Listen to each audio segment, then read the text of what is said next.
stay. Singing to your bitch like I was Drake, yeah. Don't just try to tell me you love me. Can't keep it real if you really don't trust me. Come with a real, you hip in the front, so you get my meals. I'm gunning for the money in the bank. Come on with a dank, scrolling in the tank, rolling with the gang. You sit and I on the sideline tripping. I go to the hole with the rock like Pippin. Yeah. I'm okay. What up, though, and welcome to World Heavyweights Live, Worldsports.com. I'm East West Raxter, Chris, Nicholas Kohloff, and special guest, beat reporter for the Detroit Lions, my guy, Nolan Bianci. Shout out. How we doing, guys? What up, man? How are you? I'm living the dream. It's an off day, you know. I've been out and about today, riding my bike. I got about to make a flank steak, so it's a good day. I got some chimichurri going in the fridge. You're going to see Spider-Man too, right?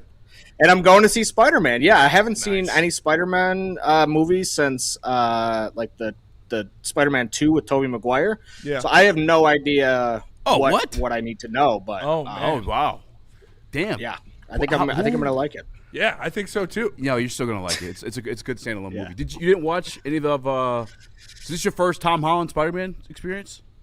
Yeah. Oh wow. Damn. Who's letting you watch this go like raw like this? Who's doing this to you?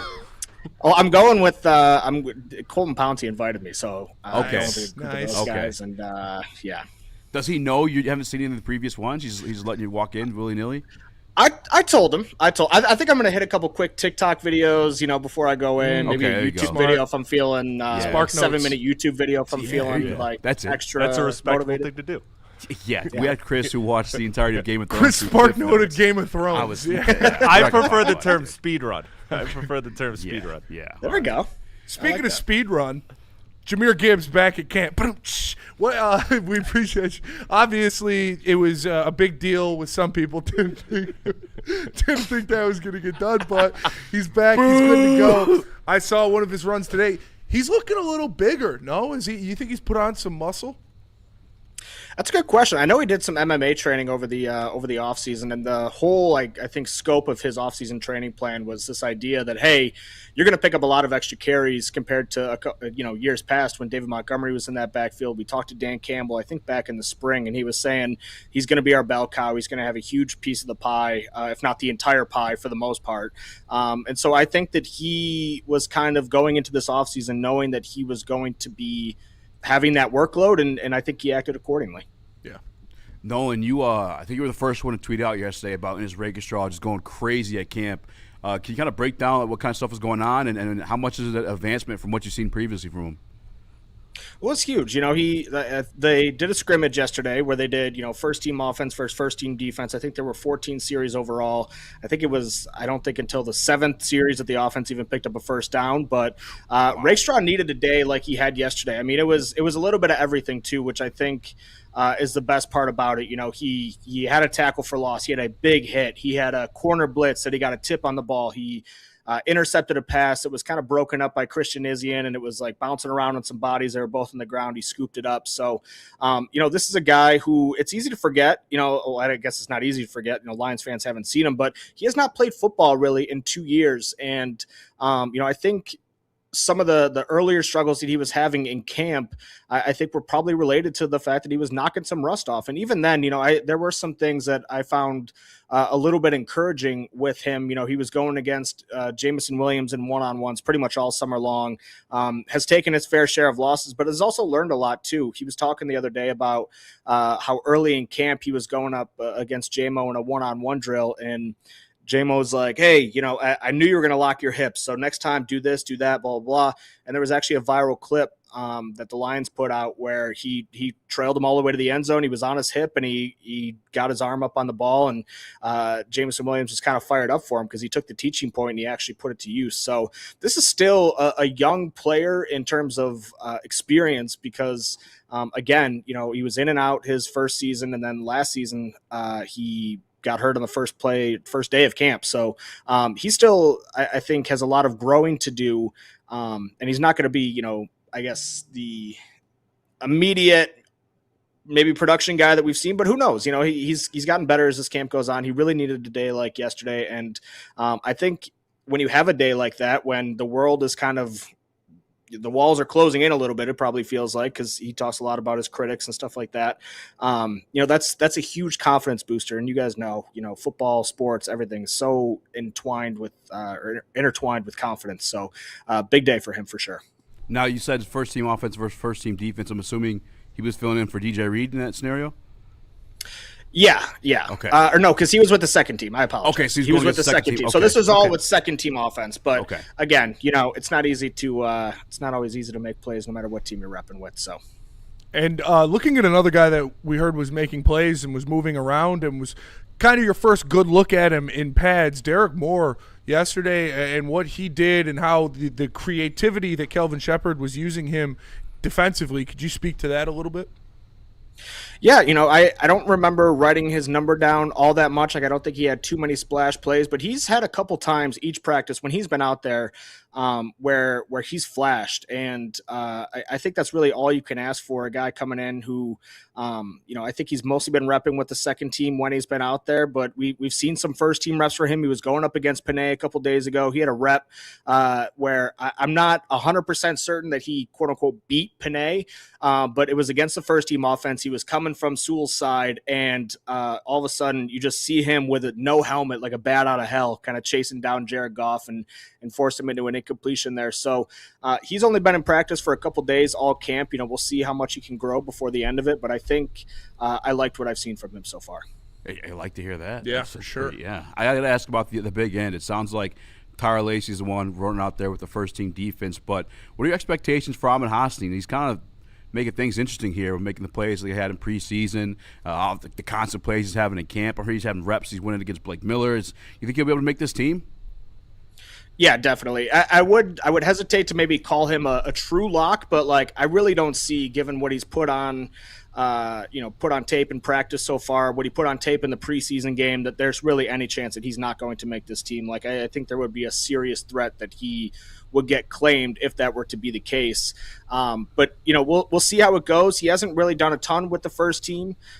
He's been beaten up on the second team, but again, he's been productive all camp long, and that's really all you can ask for, because he's another player who had his camp cut short. I think he basically had half a camp last season, and we knew he was raw coming in. And so he was a guy who needs a ton of reps, who just needs to learn the nuances of the game to be able to get on the field. And I think so far he's really done that. And it hasn't been just a day here or a day there where, wow, Hassanin flashed today. No, it's been every day that, I'm kind of coming back in from the end of practice, going through my notes, and I'm like, oh, wow, 99 sack, 99 pressure, and then on top of that, it's just the intensity that we've seen from him so far. That was kind of like his defining trait coming out, was this passion, this intensity.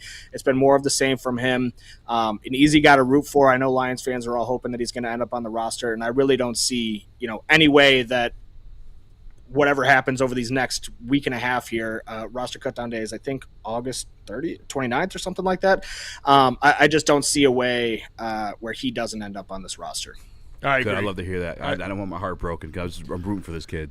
I think he had the head start with, like you said, the hustle and the mentality and everything like that, and then to produce the way he has in the preseason game and throughout camp, I feel like he's a shoo-in. And looking at another guy who you hadn't heard much of before really the preseason game, but Eric O'Neal, he had a big game in the preseason game. He had an interception today, I believe. It's a crowded room. That defensive line now quickly became a crowded room that, Brad kind of revamped it over the summer.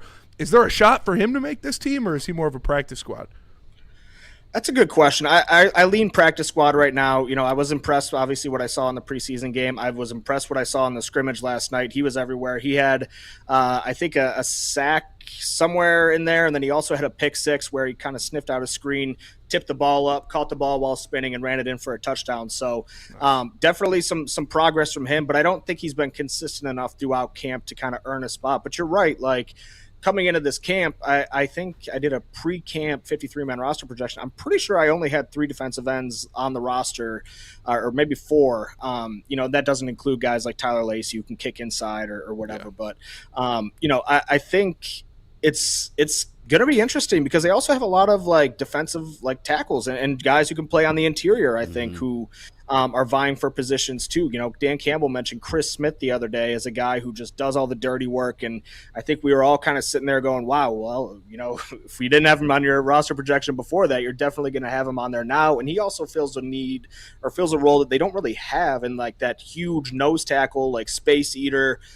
type of guy. They lost Roy Lopez, they lost DJ Reader over the offseason. That's a ton of beef in the middle there, and he provides that. And they don't really have a lot of guys who are true nose tackles on this roster, so I think he's got a chance. And then, like I said, you got McNeil, you got Onwuzurike, you got Tyleik Williams, you got Tyler Lacey, who can play a little bit inside, a little bit outside. So I think it's going to be really, really interesting trying to parse out what this defensive line / edge position looks like towards the end of camp. Yeah, speaking of beef in the middle there, Tyleik Williams coming in, year 2 for him. I keep reading his names in a lot of your reports and a lot of his other reports too. Is it a noticeable difference there? I know it's kind of hard to see in the massive bodies there in the middle, but I keep seeing his name pop up in a couple of reports. Yeah, especially, as a run defender, and that was obviously his bread and butter last year. The pass rush we knew was going to be a work in progress as he came into the NFL, and I think he is starting to flash a little bit more in that area. But I mean, if him and McNeil can stay healthy, like that's a really good 1-2 punch up the middle, kind of can go against anything. So I think he's on his way to having a good season as well. It's cool, man. I love to hear that. Something that we talked about, over the offseason and different things was kind of adjustments and changes that Kelvin Sheppard needed to make when it comes to defense, whether it was more, nickel base, whether it was getting creative with your blitzes to free open some rushers. And we've seen it so far. We know that they've been vocal about wanting to use nickel more. I think we saw some pretty good stunts in that preseason game, even with a vanilla game plan. How much has the defense looked, I would say, more evolved in Shep's kind of second year as the true defensive coordinator? Yeah, I think it looks more exotic, I guess you could say. Like that was something that was really noticeable yesterday, was just the amount of guys who were getting home on the corner blitzes and stuff like that. I mean, Maddox, it was Izzy, and it was Rakestraw, like I mentioned, and they were getting home. And I think that was honestly one of the things that impressed me the most about Kelvin Sheppard in his first year was his ability to kind of change up the game plan from opponent to opponent. I think back to that Baltimore game, and they were doing all sorts of crazy stuff, and he was like, oh, I found this. I basically tried to recreate a Buffalo game plan against the Ravens from a couple years ago. And, when I think once the season went on and you start losing guys, you start losing Kirby, you start losing Branch, I think that causes you to kind of just simplify the defense because you're putting in guys who, like a Thomas Harper, he started 9 games for them last year. He'd never played really safety before. He played nickel as a rookie with the Las Vegas Raiders. He comes in, he looks, pretty good, all things considered, considering he's filling in for Kirby Joseph. Might not have the center field range that we're used to seeing from Kirby, but I think as the personnel gets more familiar with him, as he gets more familiar with the personnel, you're starting to see a little bit more, exotic looks from them. And again, we talk about the nickel. Well, Amik Robertson was their nickel last year, but then Terran Arnold got hurt pretty early in the season. DJ Reed got hurt pretty early in the season. And then all of a sudden it's like, all right, well, now you got to send Amik to the outside. And it just causes you to kind of simplify everything. But even as the season went on, for all the problems that they had, I still thought that was one of the things that impressed me the most about Kelvin Sheppard was his ability to kind of mix and match and diversify his game plan depending on who they were going against. One last thing before I let you go. Actually, 2 things. The first one, Eric Hunter. I think he's another exotic piece. He looks bigger than listed. I think I saw him listed like 6'2". He looks way longer out there. Long arms. Yeah. You think he's got a shot to make this team, and you think he'd be deployed as a more special teamer, obviously, year 1? That's a good question. I mean, the linebacker room is a little jumbled right now. It kind of reminds me of the wide receiver room where it's just like, okay, you got your top guys, but then beyond that, it's like there's a cluster of who's going to be able to stand out. And Eric Hunter's made some plays. He had an interception of Jared Goff a couple weeks ago working against Sam Laporta.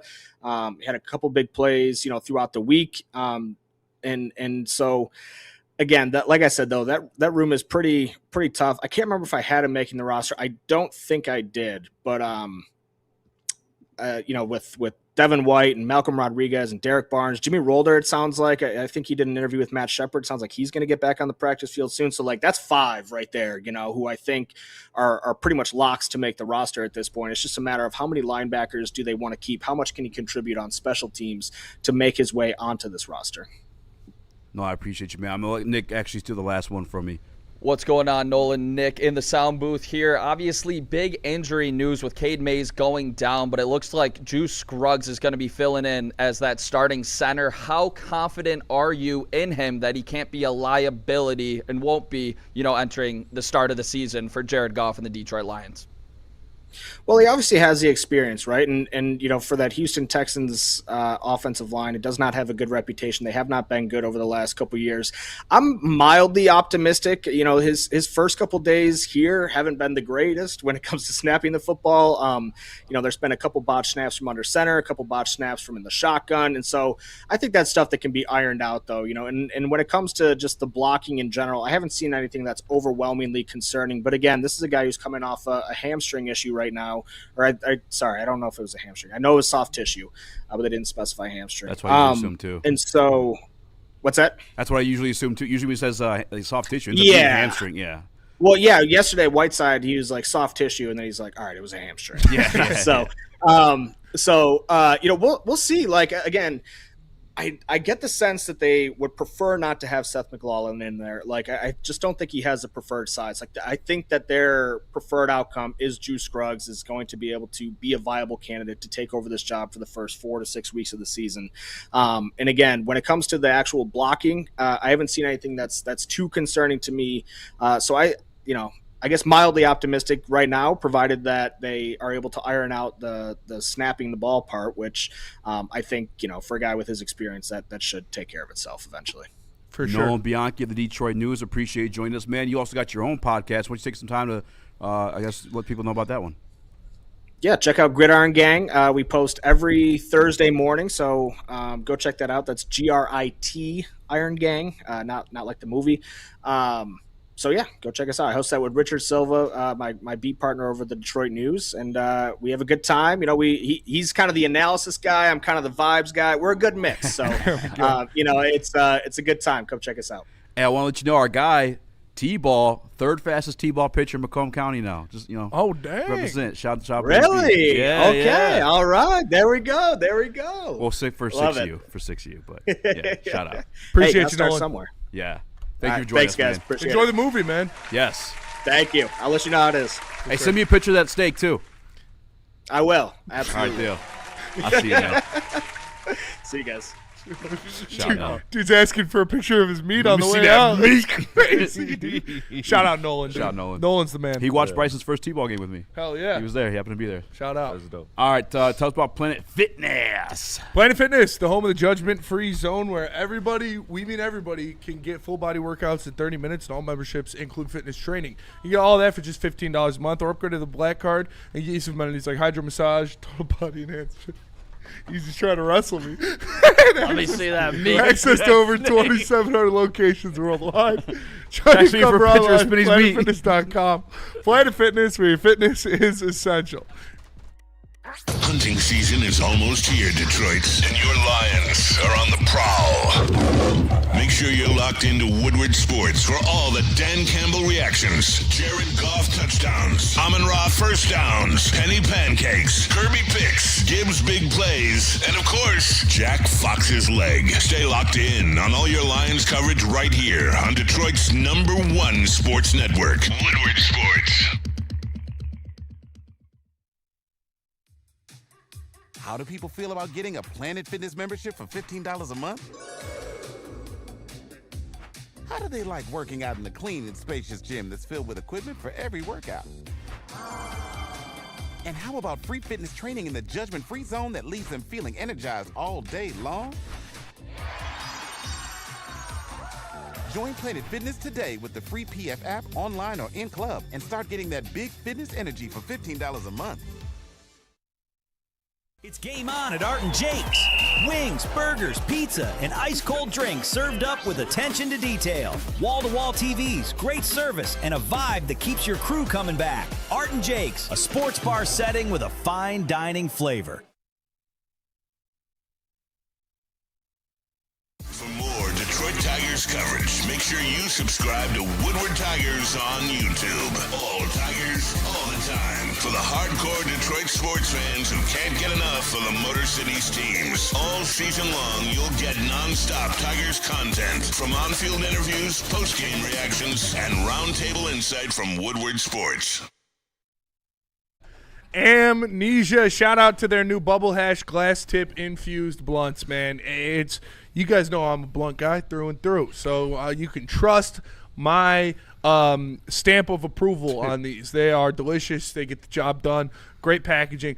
I'm a big fan of the Amnesia glass tips because not only is it the glass tip that makes this smooth, they put the little metal mesh on the front of it so you never get shit on. It's perfect. So go to a dispensary near you. They're all over the place, and that's for Amnesia.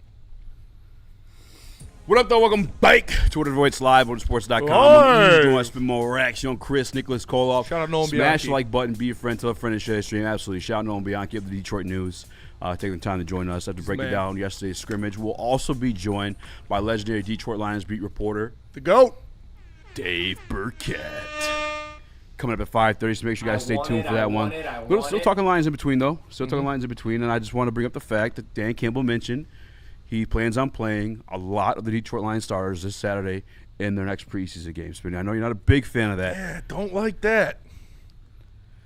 We'll see what he means by a lot of starters. Because, again, if I'm Dan Campbell, Jahmyr Gibbs, Amon-Ra St. Brown, Jameson Williams, Jared Goff, Penei Sewell, Aiden Hutchinson, and I'd even put Jack Campbell in there. Actually, especially Jack Campbell because he doesn't know how to play not a million miles an hour. Yeah. Those 7 guys should not see the field.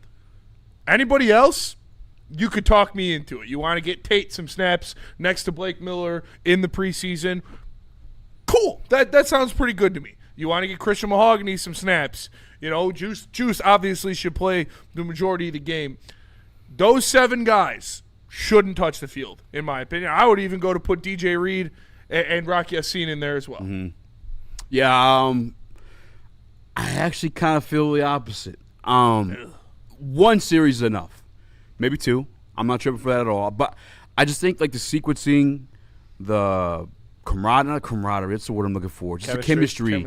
Yeah, just in the delivery. Because we all know, like, you could be buddies with somebody and, like, things are good and jolly, but, like, in intense moments, like, oh, that's a different person. Yeah. You know what I'm saying? I think Drew Petzing, Dan Campbell, Jared Goff, at least to have some game day experience of that. To kind of better understand each other in those scenarios. It's not needed, but I'd like to have at least 1 or 2 series of it, just so they can set the proper expectations for themselves going into the season.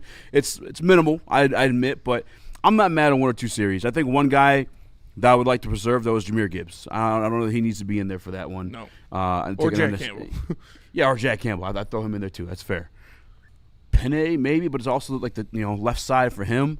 I know damn sure you're going to see some Drew Scruggs, which I am, from the stuff I was reading, another bad day for Drew Scruggs yesterday. Like, not another great day for him at all. Snapping the ball. Yeah. And it's like, McLaughlin. That's kind of important.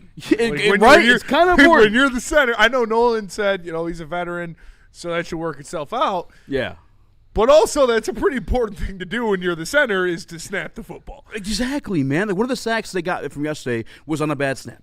That Jared Goff had to pick it up off the ground. Like Seth, I know he didn't work with JG in that preseason game, but he looked solid. He looked all right. I do understand fully that he is undersized. You saw it, I think, specifically in a rep against, it was number 90. I think that was Dexter Lawrence's number over there, 97. I could be wrong. 60, but it's like, okay, yeah, any center one-on-one's going to struggle with fucking Dexter Lawrence. 3 fumble snaps, says Monster Tracks. Yeah.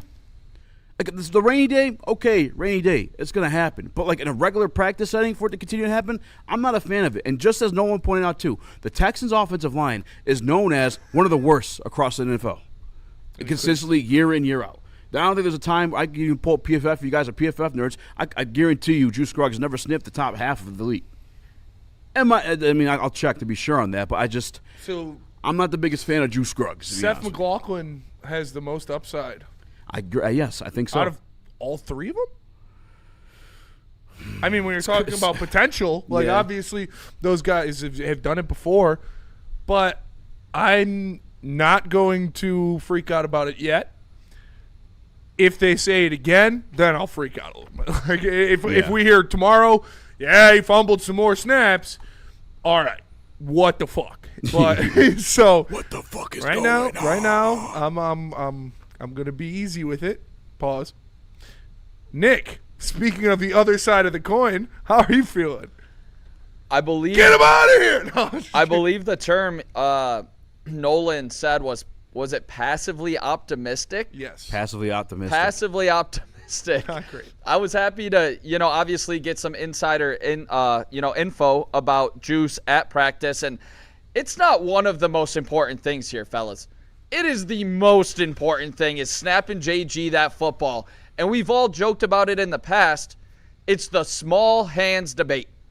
And your bad snaps to go along with the small hands, that is not a recipe for success with Juice Scruggs as your center and with Jared Goff taking those snaps.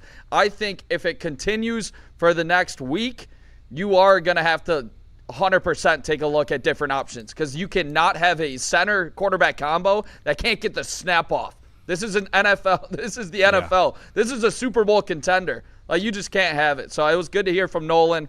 I'm looking forward to seeing Juice Scruggs and most of the offensive line on Saturday. So I'm selfishly a little bit like, I hope I see some of the guys out there because I'll be in Ford Field. And, I want to see some of the guys. Obviously not Gibbs. Let's stay away from that. But, I wouldn't mind seeing JG for a series. Yeah.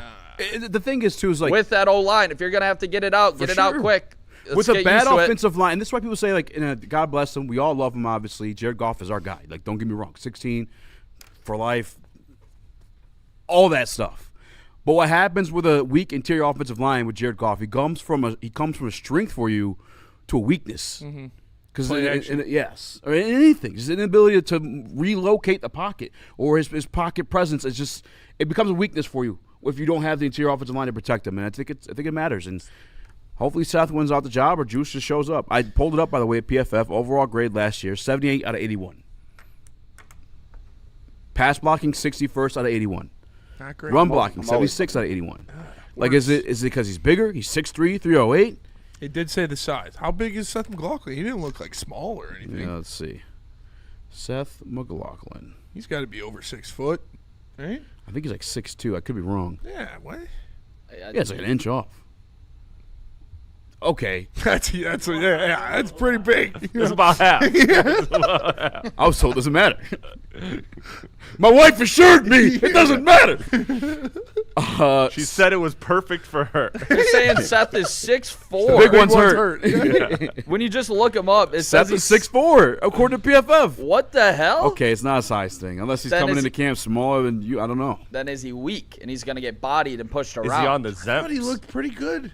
I don't know. Let's get to one of the best Detroit Lions beat reporters in town. The GOAT. That's our guy Dave Brikett. Is he on right now or do you want to go to break? He is not on yet. All right, let's go to break. We'll come back, and Dave should be joining us any minute. But first, tell us about I'm Not Your Buddy.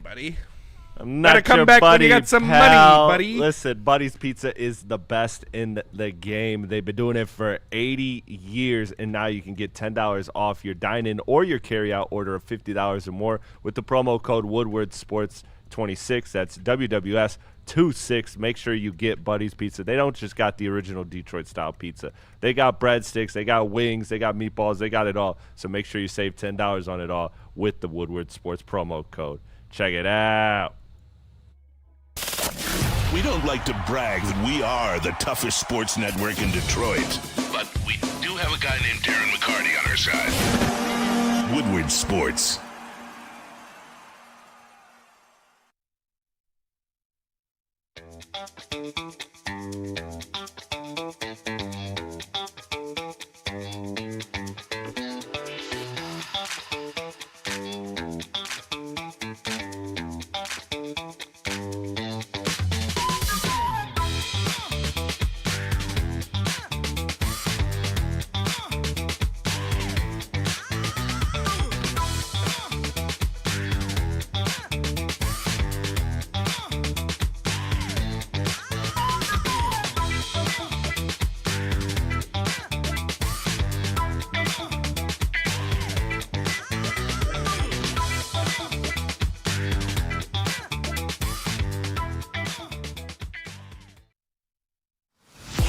Gibbs, breakout season, loading. Inside the 5, Gibbs to the end zone, touchdown! Woodward Sports, the most dominant Detroit sports coverage around.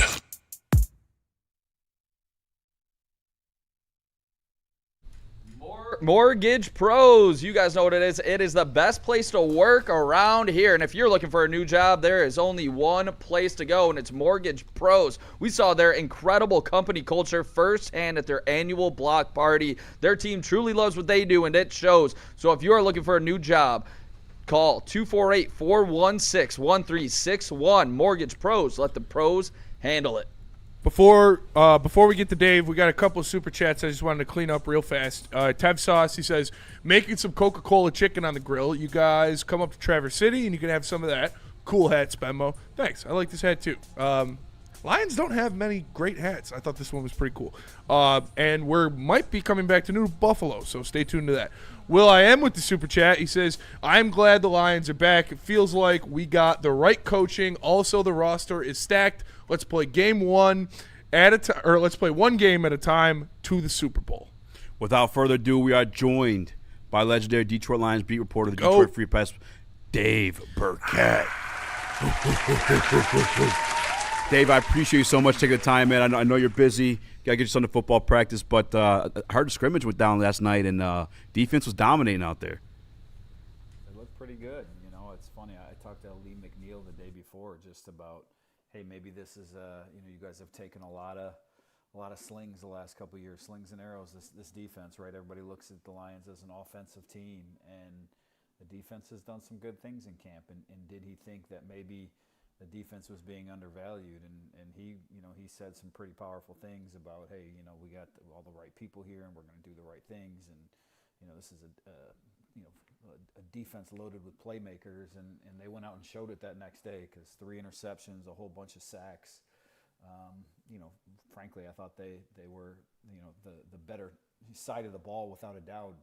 Neither the first team nor the second team defense allowed a first down for like the first 5 series. So it was a really good performance by them.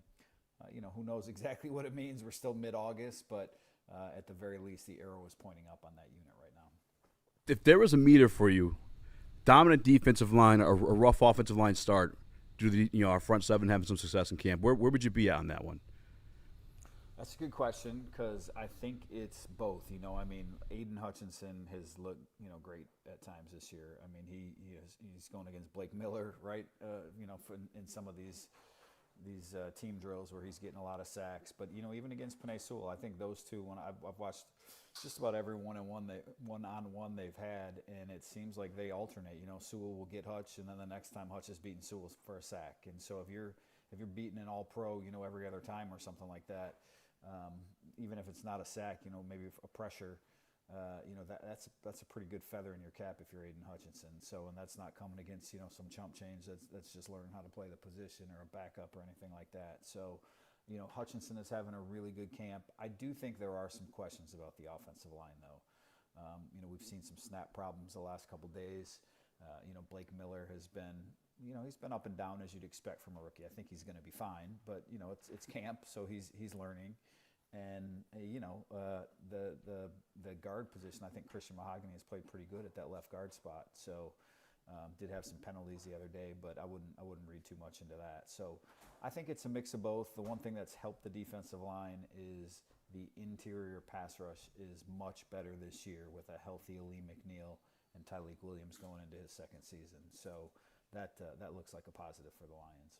And looking at Seth McLaughlin and what he brought in the preseason game, I thought he played pretty well for going out there, but it seems that they are more leaning to Juice Scruggs to be that starter. Is there something there that they just don't like in Seth, or is it just Juice has been here, he's a veteran, he's done it before?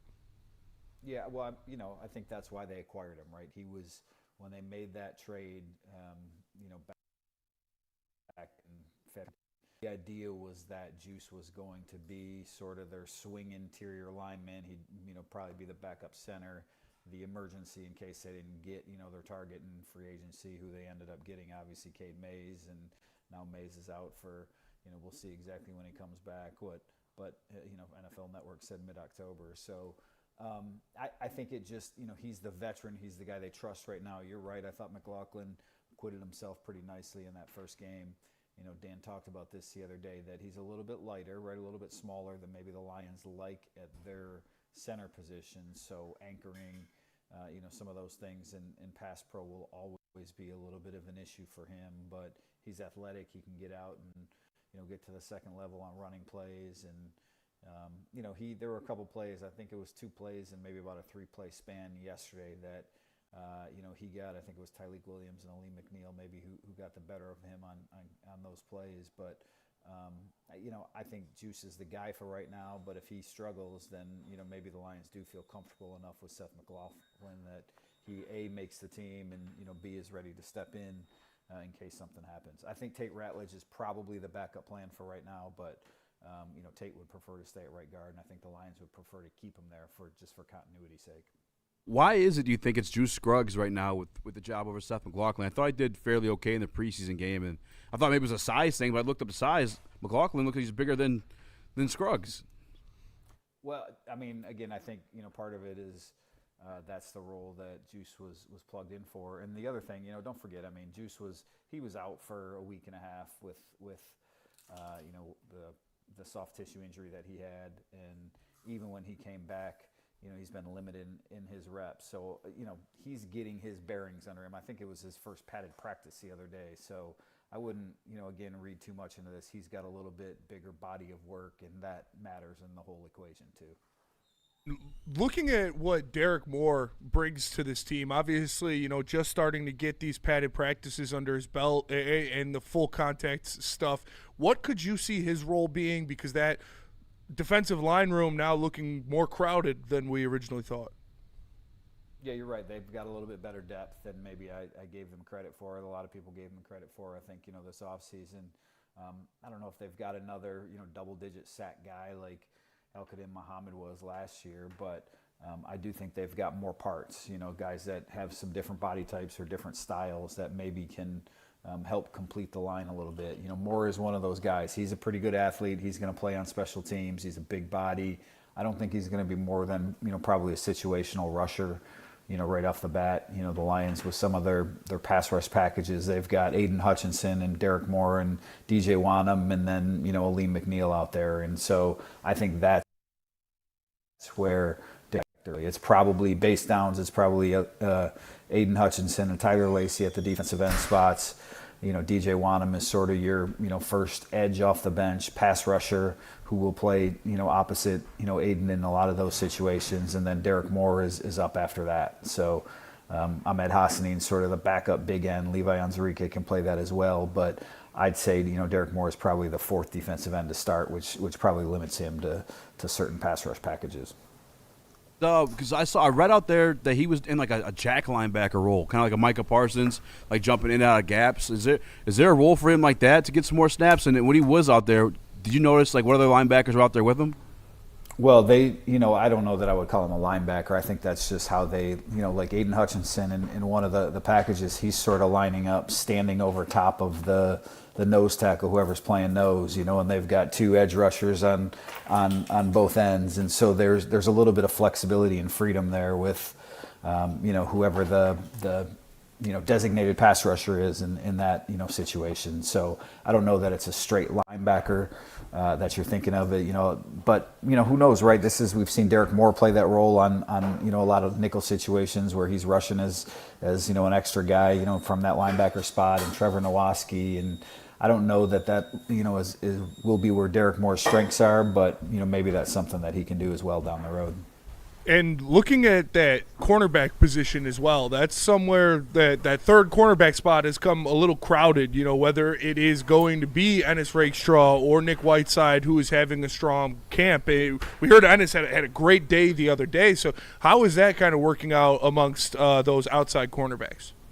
He did. No, you're right. Ennis had a really nice day. I mean, he made a couple big hits and run support to start the practice off. He was in there with the 2s. Nick Whiteside wasn't practicing. It was DJ Reed and Rocky Sin as the starters. And, then he had a pick. He had another pass breakup later. He got beat for a touchdown. I don't know that was really on him. It was a pick play, and, maybe he could have used a little bit more help from the linebacker on that one. Look, I think the 3rd outside guy is probably a toss-up right now. Nick Whiteside has had the better camp overall. Certainly, Raxter hasn't played a lot to this point in his career, and so I think there's some upside there. And again, he's, if you're looking at the last couple practices, he's finishing strong while Whiteside's been out. So I think that one's a little TBD on who wins the third cornerback job. I don't know that either of those guys will be in the slot. Raxter has played a little bit of slot here this summer, so that's possible, but he said he feels more comfortable on the outside. In the slot, you might be looking at Christian Izzy, Keith Abney. There's some options. Obviously, when Brian Branch gets back, you're probably, or Kirby Joseph, you could be using 3 safeties, move one of those extra safeties into the slot right there. So Avonte Maddox have options. That's what they're really trying to figure out here in camp of late. Yeah, when I was there, I saw Eric Hunter drop a pick on JG, and then he got the actual interception on JG. I've noticed him in special teams reps from what I can see. I hate that they're practicing on the other side of the field for the fans, but I see him doing some work there too. Is that a guy you think can make this team? Is he as much as I feel like he'd be molded something special almost? I think he's probably more likely to end up on practice squad to start. The Lions got a few good, young linebackers, defensive ends that have made some plays here in the preseason. Hunter's one guy that, the one thing about Hunter is he does have some special teams, capability. And so maybe he plays his way into a spot that way. But, you're right. The one pick that he had, I think it was a pass to Sam Laporta in the back corner of the end zone, if I'm remembering right. And, look, he has some of that coverage ability. I think he told me his wingspan is like 6'7" or 6'8". I can't remember. And, so that's just something that a lot of linebackers don't have. And that can be a weapon that can help the Lions. But I think, just given the rawness and what they expect out of that position and the likelihood of people other teams claiming some of these young, front 7 players, I think he most likely starts on practice squad. Dave, and I know you got to get going. You got to take your son to football practice. What's your biggest takeaway from camp? And let the people know where we can find your work. Yeah, look, I think the biggest takeaway is a couple things. I mean, maybe this goes without saying, but I hate, so much of what we do and what we're focused on is some of the position battles and the young guys and what do we know. But Amon-Ra St. Brown looks amazing, and Aiden Hutchinson looks amazing. And if you're banking on the Lions going on a long playoff run, it's going to be because of the stars. And, Jahmyr Gibbs obviously is still, getting into the swing of things after the little contract holdout. And we know what Jared Goff is, and Jamison Williams will be back soon enough. But those two, Amon-Ra and Aiden Hutchinson, really, really good players. I wouldn't expect any drop-off. I think they have the capability to carry this team a long way this year. And then I mentioned the defense. We started off talking about the defense. Look, I still have a big concern about the secondary, maybe the lack of playmakers back there with the safeties out. Same thing with the offensive line where maybe some of that youth, you want to see how it plays out. But I think the defense is deeper and better right now than I thought they were going to be. And I don't think that's an indictment of the offense or, Drew Petzing, what he's calling, or the offensive line getting used to playing against each other. I think the defense is maybe a little more sound than I thought. So, if you're looking for a positive or a reason for optimism heading into the season, that's probably it. Damn, thanks, Dale. Yeah. Put a smile on my face. I'll take it. Thanks, man. Yeah, you got it, guys, for sure, man. It's, weeks away from the season here now, so closing in real fast on us, I appreciate you taking the time, man. Do you have any surprise guys that you think might make the roster that maybe, obviously it's pretty much set right now, but. Yeah, again, I think, the very couple back-end spots are still up for grabs. That last receiver spot or two. I only put 8 offensive linemen on my last 53-man roster prediction, so I think the Lions still have some figuring out what to do there. I only gave them 52 because that's kind of what Brad Holmes does, having a little fun with it. But, maybe they only keep 8 there. We got to see exactly what shakes out on the defensive line. I think Ahmed Hassanin is in. I think, Skylar Gill-Howard's had a pretty good camp. If there are some of those young guys in that front 7 that may push for roster spots. And you mentioned Hunter. Some of those other backup linebackers, Joe Bacci and, Damone Clark's been out for, a couple weeks now with an injury. But Troy Reeder, those guys have some special teams ability, and so I think there's still some things to figure out at that position as well. By the way, Dave, every year when you hear your name shouted out from the crowd, That's me. Yeah, well, come down and grab me next time. So for sure.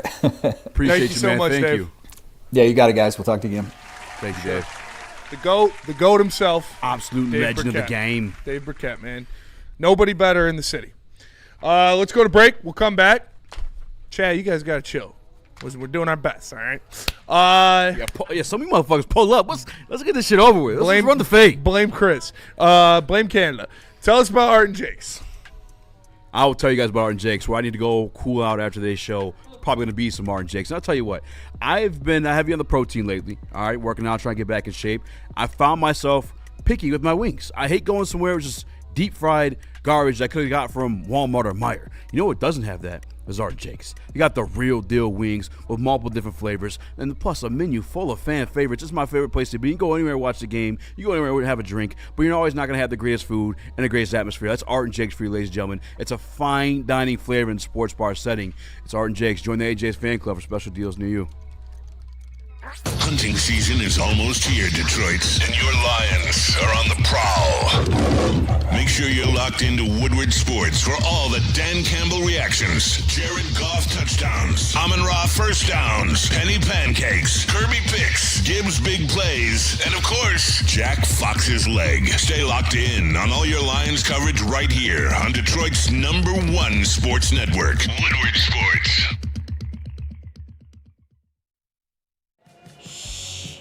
Don't tell anyone, but I'm actually a baby. I came in with my mom. Next thing I know, I had a desk. But Feldman's deals are so good, even I can sell them. Right now, get this 2026 Silverado for only $179 a month. Great, another great deal. Looks like I'm working past nap time. Feldman Chevrolet, Michigan's #1 Chevy dealer. You're building a whole combat sports enterprise in the heart of it in Detroit, and that's what I think is the coolest. I think with opportunity, right? Like you said, maybe you like to punch people in the face for real, and you know, you want to be a boxer, and you have an option there. Maybe you don't like getting punched in the face, and you want to make, you know, you like the theatricals and the storylines, and so you have an avenue here. Maybe you start at one and then want to change to the other. I don't care. I just want you in the building and know that you have some place to go to explore that. Just having the ability to, what do you want to do and how do you want to do it to the best of your ability? And, you know, it all starts with the kids. A ton of fun, a ton of sports, and a ton of man meat. Welcome to the Woodward Heavyweights, live daily 5 to 7 p.m. on Woodward Sports. Gold Crown, 1.5 grams each, quad infused, Keef coated, live resin, THC diamonds, and terpenes, all packed into one. It is my go-to when I'm relaxing after the show. I was taking part a little too much before the show. I had to slow down a little bit. Now it's a post-show thing. Shout out to Gold Crown. We love you. Royal Jesters, check them out. And listen, chat, you got to ask yourself, would you rather hear a quiet Dave Brikett or a full-volume Chris? Make up your mind, all right? Just kidding. Sorry, guys. The room filled with laughter.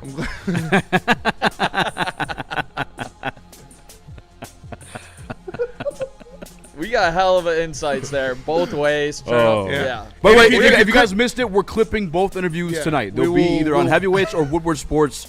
Make sure you subscribe. And I'll make sure to tweet both of them, by the way. We'll do the Dave Brikett one on the main page so we can pump the volume and you can hear that. There you go. Yeah. All right. Shout out Dave. I'm gonna calm down. If that ever happens again, too, just know I'm gonna do the same thing for you. Yeah. I'm gonna do the same thing for you. Yeah.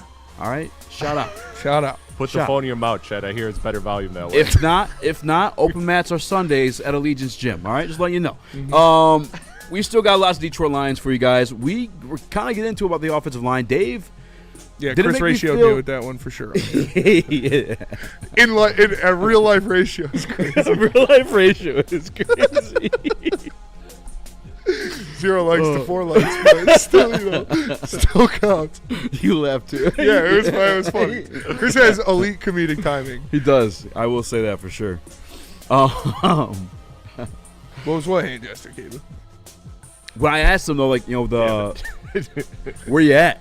Elite defensive line, bad offensive line.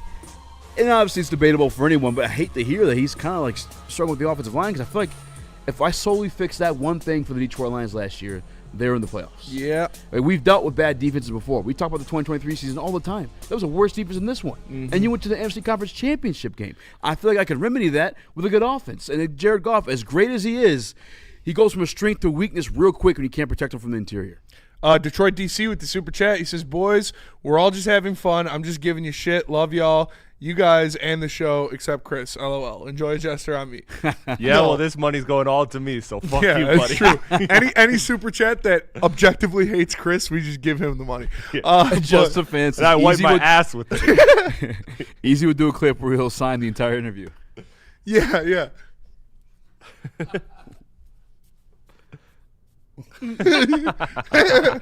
No, we'll definitely get that figured out for you guys. Yes, Promise we you. will. Promise you. We will. Make sure you subscribe to the Woodward Heavyweights YouTube channel, by the way, too. It's kind of tough to find. When I type in Heavyweights YouTube, it always pops up Woodward. So I got to figure something out for that. But when people are finding the videos, it should change be it. Bumba Cloudwaits. Bumba Cloudwaits. But yeah, like I said, Jared Goff goes from a strength of yours to weakness real quick with the weak interior offensive line. I got to get that right. Yeah, you needed it locked down. You needed it settled. And luckily and hopefully, barring any type of injury or anything, it's just the one position. It's not you're worried about the guard spot. The guard spots are locked down. You're comfortable. Obviously, Penei Sewell is more than comfortable at left tackle. I think we're all pretty comfortable, Nick, maybe, with Blake Miller at right tackle. But the center spot is a little bit of worrisome. And Cade, again, it's not like Cade was Frankie, but he provided a little bit of stability there. Now, Juice just snapped the fucking ball, buddy. Like, come on. I buffed a snap one time in an important game. It was bad. Damn. But honestly, shouldn't have been me. It should have been a false start because offensive play or what? The ball didn't move. Yeah, it was like stuck in the mud. And so, damn. yeah, they didn't even call because we play on a half baseball field as well, and it was the Raiders. Shout out the Raiders. It was pouring rain outside, and I went to snap the ball, and then I went to block, and the ball didn't move. So. That's so funny. Should have been a false start, but I got blown up one time. My teammate got safetied. I was the third string tight end. I was getting starting looks. That was my senior year when I was playing. Tight end, you're in bad spot. I could catch. I just but tight end usually a bigger guy, right? Yeah. I was playing every position on the offensive line that year, and that was like my second game ever playing center. I didn't play center. I did play pulling guard. Kind of like time. center. Ow, knocking the snot on motherfuckers. Yeah.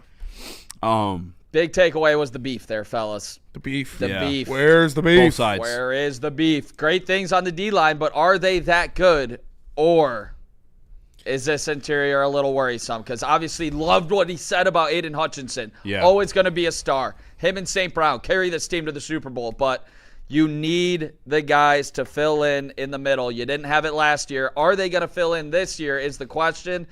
I don't know if I got that takeaway from Dave Brikett and from Nolan Bianchi. It hasn't been confidence in Juice Scruggs so far. It's, like Easy said, the first day, raining, wet ball, you miss a couple snaps. All right, you can live with that. It happens again in a weather-controlled practice. All right, then we start to have a little concern. And on top, like I said, if you see it again, then we should see Seth McLaughlin taking more snaps with the first team. Yeah, I'm right there because you didn't hear any of that with him. Granted, small sample size, but you didn't hear it. I didn't read it. I actually had I was there day one. I didn't really notice much of a fall off from him to Cade. I really didn't. Maybe in the first set of 11-on-11s, but from then on, it's pretty similar. I mean, all the reports from camp, we talked about with two beat reporters, Ty Williams, you heard David Brikett. Well, maybe you didn't hear David Brikett, but Aleem McNeil having great camps, regardless, whether it was Cade or somebody else in there. And I think that goes back to having the starters in the preseason game this Saturday is maybe we'll find out a little bit more about the defensive line too. Okay, maybe they're going against a weaker offensive line in practice. Let's see you on the field against other teams for once. I truly believe in the defensive line, though. I think they are going to be the best unit on this team defensively. You've invested so much. Guys are healthy.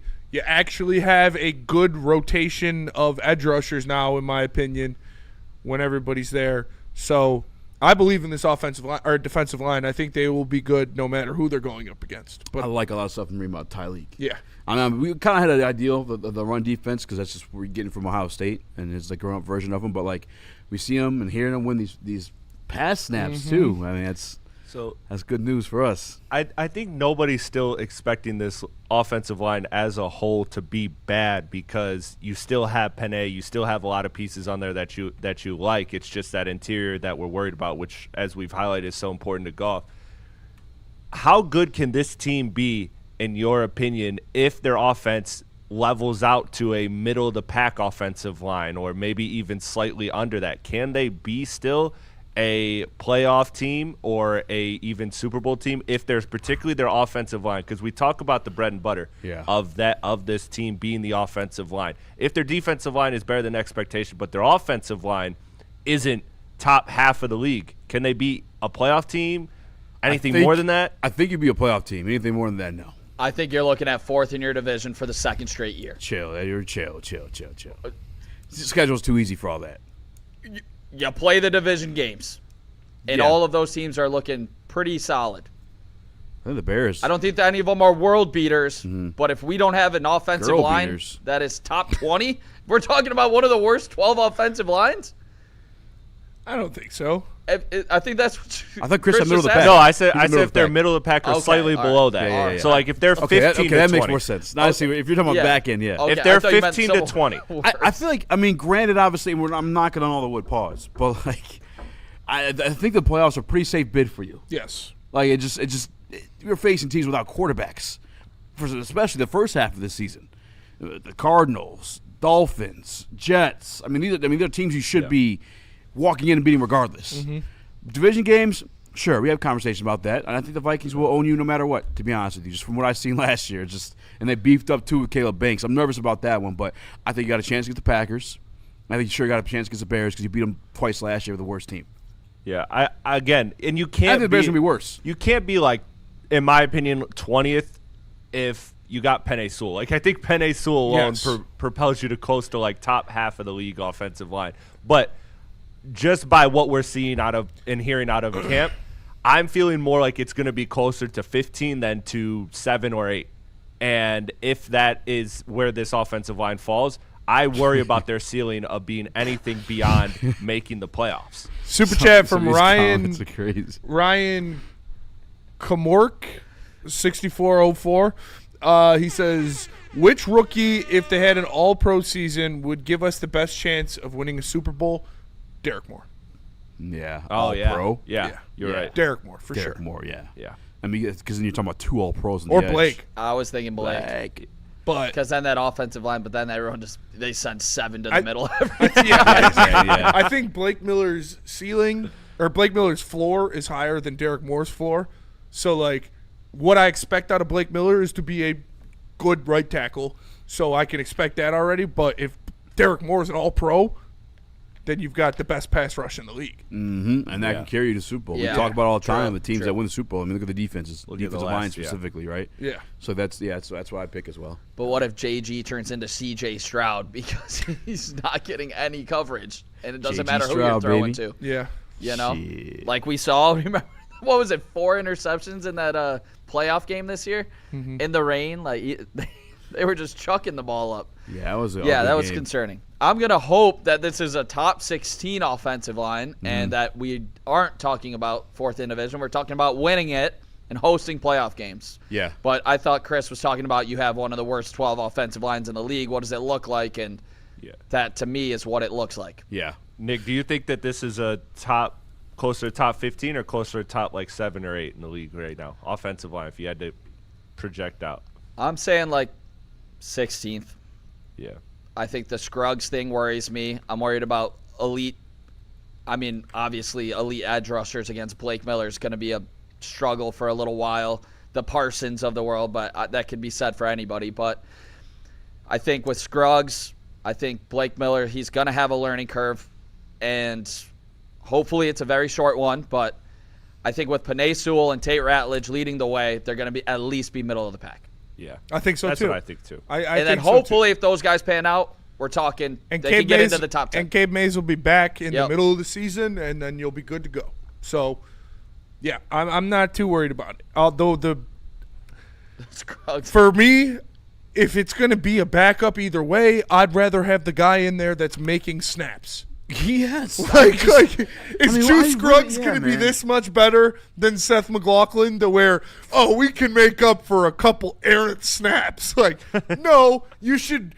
If it's going to be a backup either way, the number one focus should be the guy who's better at snapping the football, in my humble opinion. Yeah, and I saw a chat in there too. I think it was from MPWU. I'm not sure. Sorry if this wasn't you, but saying the Saints game is going to be a doozy or whatever expression you use. No. The spread is, 8.5 or 7.5? Yeah, they're going to blow the Saints. They just went down Brian Brisset, and they lost Jordan Tyson too. I'm not. We're going to. We may not cover it, but that's a dub, guys. I'm probably the biggest Shuck fan on the network. Yeah. We're going to cover. We're going to beat the Saints by double digits. Just not worried about this first half of the schedule, to be honest with you. No. Yeah. And maybe I'll eat my words, but until then. Hopefully not. I'm hoping I'll pull a Neil Rule in there, I guess. There's no way. You have to be pure of heart. You're pure of heart. Yeah. Only those who aren't pure of heart pull Neil Rules. Now, here's a question for you guys. Do we keep going or take a break here? Because we kind of blew through 56. We did blow through 56. Keep going. Keep going. We only got 8 minutes. Yeah, and I'll say this too for myself. I'm telling myself this, to be honest with you, to stay calm. That Seth McLaughlin can still win out the job. If Juice continues to perform like this, I can't imagine they're giving him the opportunity. I don't give a fuck if that's what you traded for him to be the role. He's not good at executing the role. Let's stop giving him the opportunity to fuck things up. Yeah. It's time to get the kid that's been performing better chance to sharpen his skills. Because don't forget, it's technically like year one for him. Yeah, he played for the Bengals last year, but it's practice squad, right?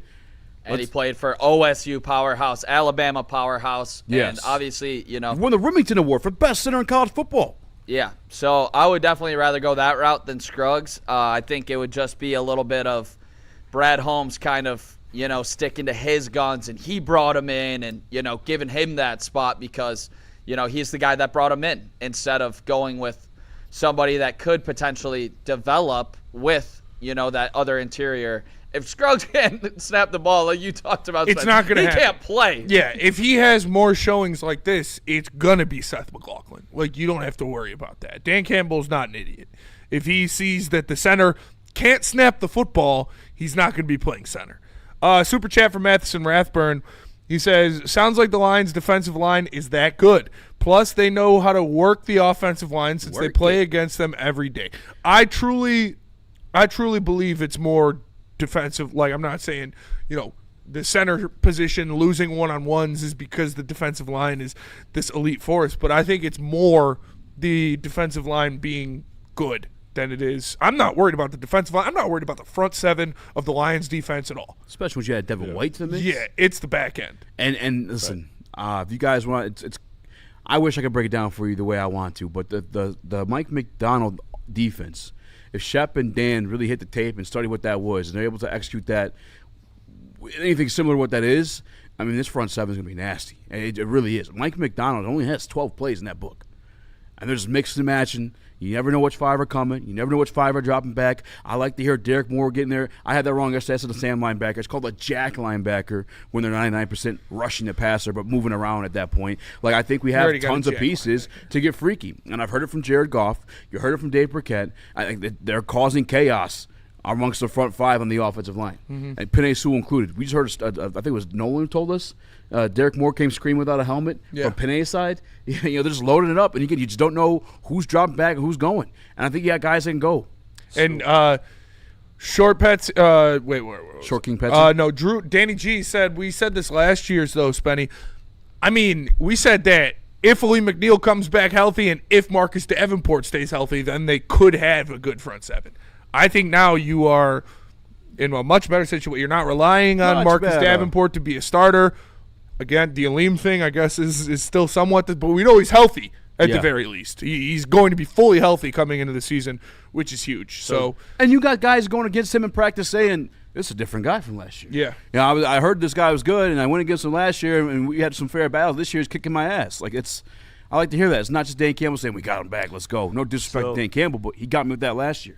This year I get to hear it from the guys who's actually repping against in practice that he's whooping ass. Are you guys now, because if I'm hearing what I'm hearing, I think you guys are saying that you believe there's a higher chance that the defensive line is elite this year than the offensive line. Oh, yeah. Yeah, for sure.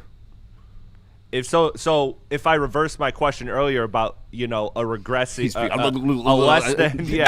a less than great offensive line, if I flip that to a better than expected defensive line, is it all just kind of baselining out, or do you think this Lions team will need one of these two lines to be elite? I think for playoff or Super Bowl for anything beyond the playoffs. I don't think the trenches are what's going to be the factor whether or not the Lions compete for a Super Bowl, because I think they're going to be I think the offensive line will be fine. It's not going to be elite, but it's going to be fine. It'll be good enough for them to win games. I do like the defensive line. I'll say if the Lions have Kirby Joseph and Brian Branch healthy for the playoffs, they have just as good of a shot of winning the Super Bowl as anybody else. That's the factor for me. I think the defensive line is going to be great. I think the offensive line will be above average, especially when Cade Mays comes back. So those aren't the factors I'm looking at. I'm looking at Kirby and I'm looking at Branch. What we're not going to do is say Micah Parsons is going to pregnate golf. Yeah, that's not what we're going to do. It's not what we're going to do. What we're not going to do is say Micah Parsons is going to decapitate JG. That's what we're not going to do. Shout out Neil Rule on that one. Shout out. That's a classic Neil move. Classic Neil. What we're not going to do is bring up cognac and Newports. God damn. There was one more that I wanted to read. I apologize. What are you looking for that, Nick? Yeah, to Chris's point, I think if you're talking about an elite defensive line, I think you need those guys at the back end to be getting those turnovers. So can you turn these third string, fourth string safeties into starting caliber type guys with an elite defensive line? Well, that's the thing. We're not dealing with third string, fourth string safeties no more. Other than if Thomas Harper wins out. Chuck Clark is a guy that started around the league. Chuck Clark's a guy that started last year. That's a Chuck Clark has stopped 2 game-winning touchdowns. Isaac Tesla for you against us in the Pittsburgh Steelers uniform. Like, that's not a 4-string safety. Don't remind me of that play. I'm just saying, like, Chuck Clark. They realize, hey, we can't roll out these third string, 4th-string safeties and win games. We gotta go get some depth back there, especially knowing or not knowing when Kirby's coming back. But there's a comment I want to get to. It's from Xavier D. Says, remember the last training camp, we said the defense was only the offense. And you're 100% right. We did say that. I will say, though, I never had much confidence in John Morton. Old man Johnny Moe just had to go. The old school concepts is not the way offense works these days. You need a young, innovative offensive mind, and I think we have that on Drew Petzing. I have a lot more faith in Drew Petzing this year than I did Johnny Morton last year, and I have a lot more faith in the offensive line this year than I did the offensive line last year. And I will admit, I'm sorry. We're sorry. That's on us. We came up here and we told you. Never said it. No. We told you over and over and over that this offense was idiot-proof. And Johnny Morton proved us wrong. Well, to be fair, they finished like 4th in scoring. They were still, but it's more than scoring. It was still But Johnny Moe was definitely, we were right. You're right. Got to sustain drives. You did say it's pretty idiot-proof. I saw someone break down, too, like Detroit Lions defensive line, good game or bad game by Zach Taylor, and everyone, some heat for him. Zach Taylor sucks. I don't think Zach Taylor's a head coach. He's crazy. I just know where he used to be good. I don't know what happened, but they broke down a play. It was a Johnny Morton fucking play. Yeah. It had 2 guys. I think it was both Higgins and Chase on the right side of the field. Where you throwing? Very fucking obviously to the right side of the field. You got 2 of those studs out there. And not only that, they're both running deep routes and the same route. You're not giving Joe Burrow any time of day. No. They already know where the ball's going. There's no room for anything to be executed outside of them just making great plays. Maybe Joe B is better than we thought. He's been carrying. If I am the Bengals, I'm firing Zach Taylor and I'm hiring Brian Flores. I mean, honestly, the first preseason game was enough to fucking do so. Oh my goodness, that'd be sick. I mean, you've got your offense. Get him out of our division. You get a good offensive mind, but like you've got Joe Burrow, Jamar Chase, Chase Brown, T. Higgins, like. It doesn't take an offensive genius head coach to make that offense work. You need the defense more. That's idiot-proof. That is idiot-proof. When we get back, Zach Taylor's kind of an idiot. Praising the Detroit Lions defensive line. A certain publication has them ranked top 10 in the league. But before we get to that, tell us about Mad Packs. Mad Packs. Let me tell you about Mad Packs. Go to getmadpacks.com and you can find a location near you to grab some of their new gummies. Listen. I know it's not everybody likes to smoke weed. I get it. Not everybody big smokers. But the health benefits, the mental health benefits, like the gummies are the way to go. I see these older white women going into there that judge me, ones that I know personally, that when I was walking around as a little stoner, they were sticking their nose up and like, oh, this guy, he's a pothead. And now they're buying the gummies and they're just as red-eyed as I am at the end of the night. So make sure you go get some of Mad Pack's new gummies. Go to getmadpacks.com, find it near you today. Mad Flavor, Mad High, Mad Packs. I am just the Icon living. We're excited to announce Icon Auto Repair and Collision. If you've been in an accident or your vehicle needs repairs, make sure you trust the team that I trust at Icon Auto Repair and Collision. With 3 convenient Metro Detroit locations in Madison Heights, Shelby Township, and Pontiac, they always got you covered. They offer free car loaners and even offer to pay your deductible. Just visit iconauto.com. It's the Icon you can count on.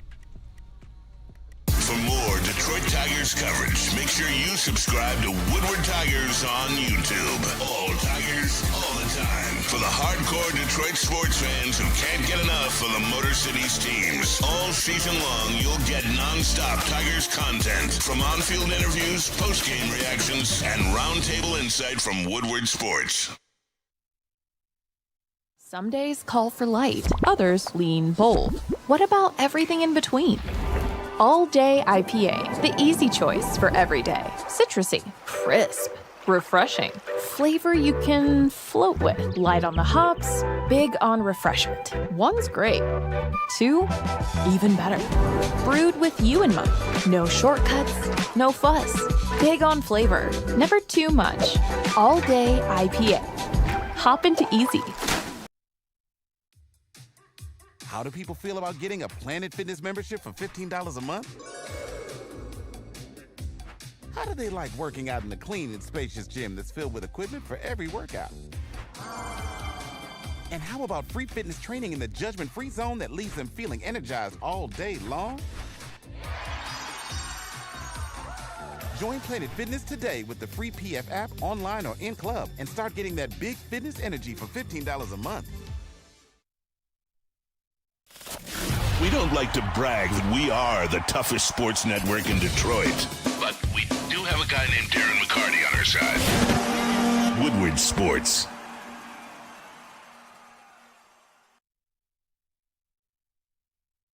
All Day IPA's been in the game for over 15 years, and you can get an Art and Jake's near you for $5 shorts on Monday, Thursday, and Sunday.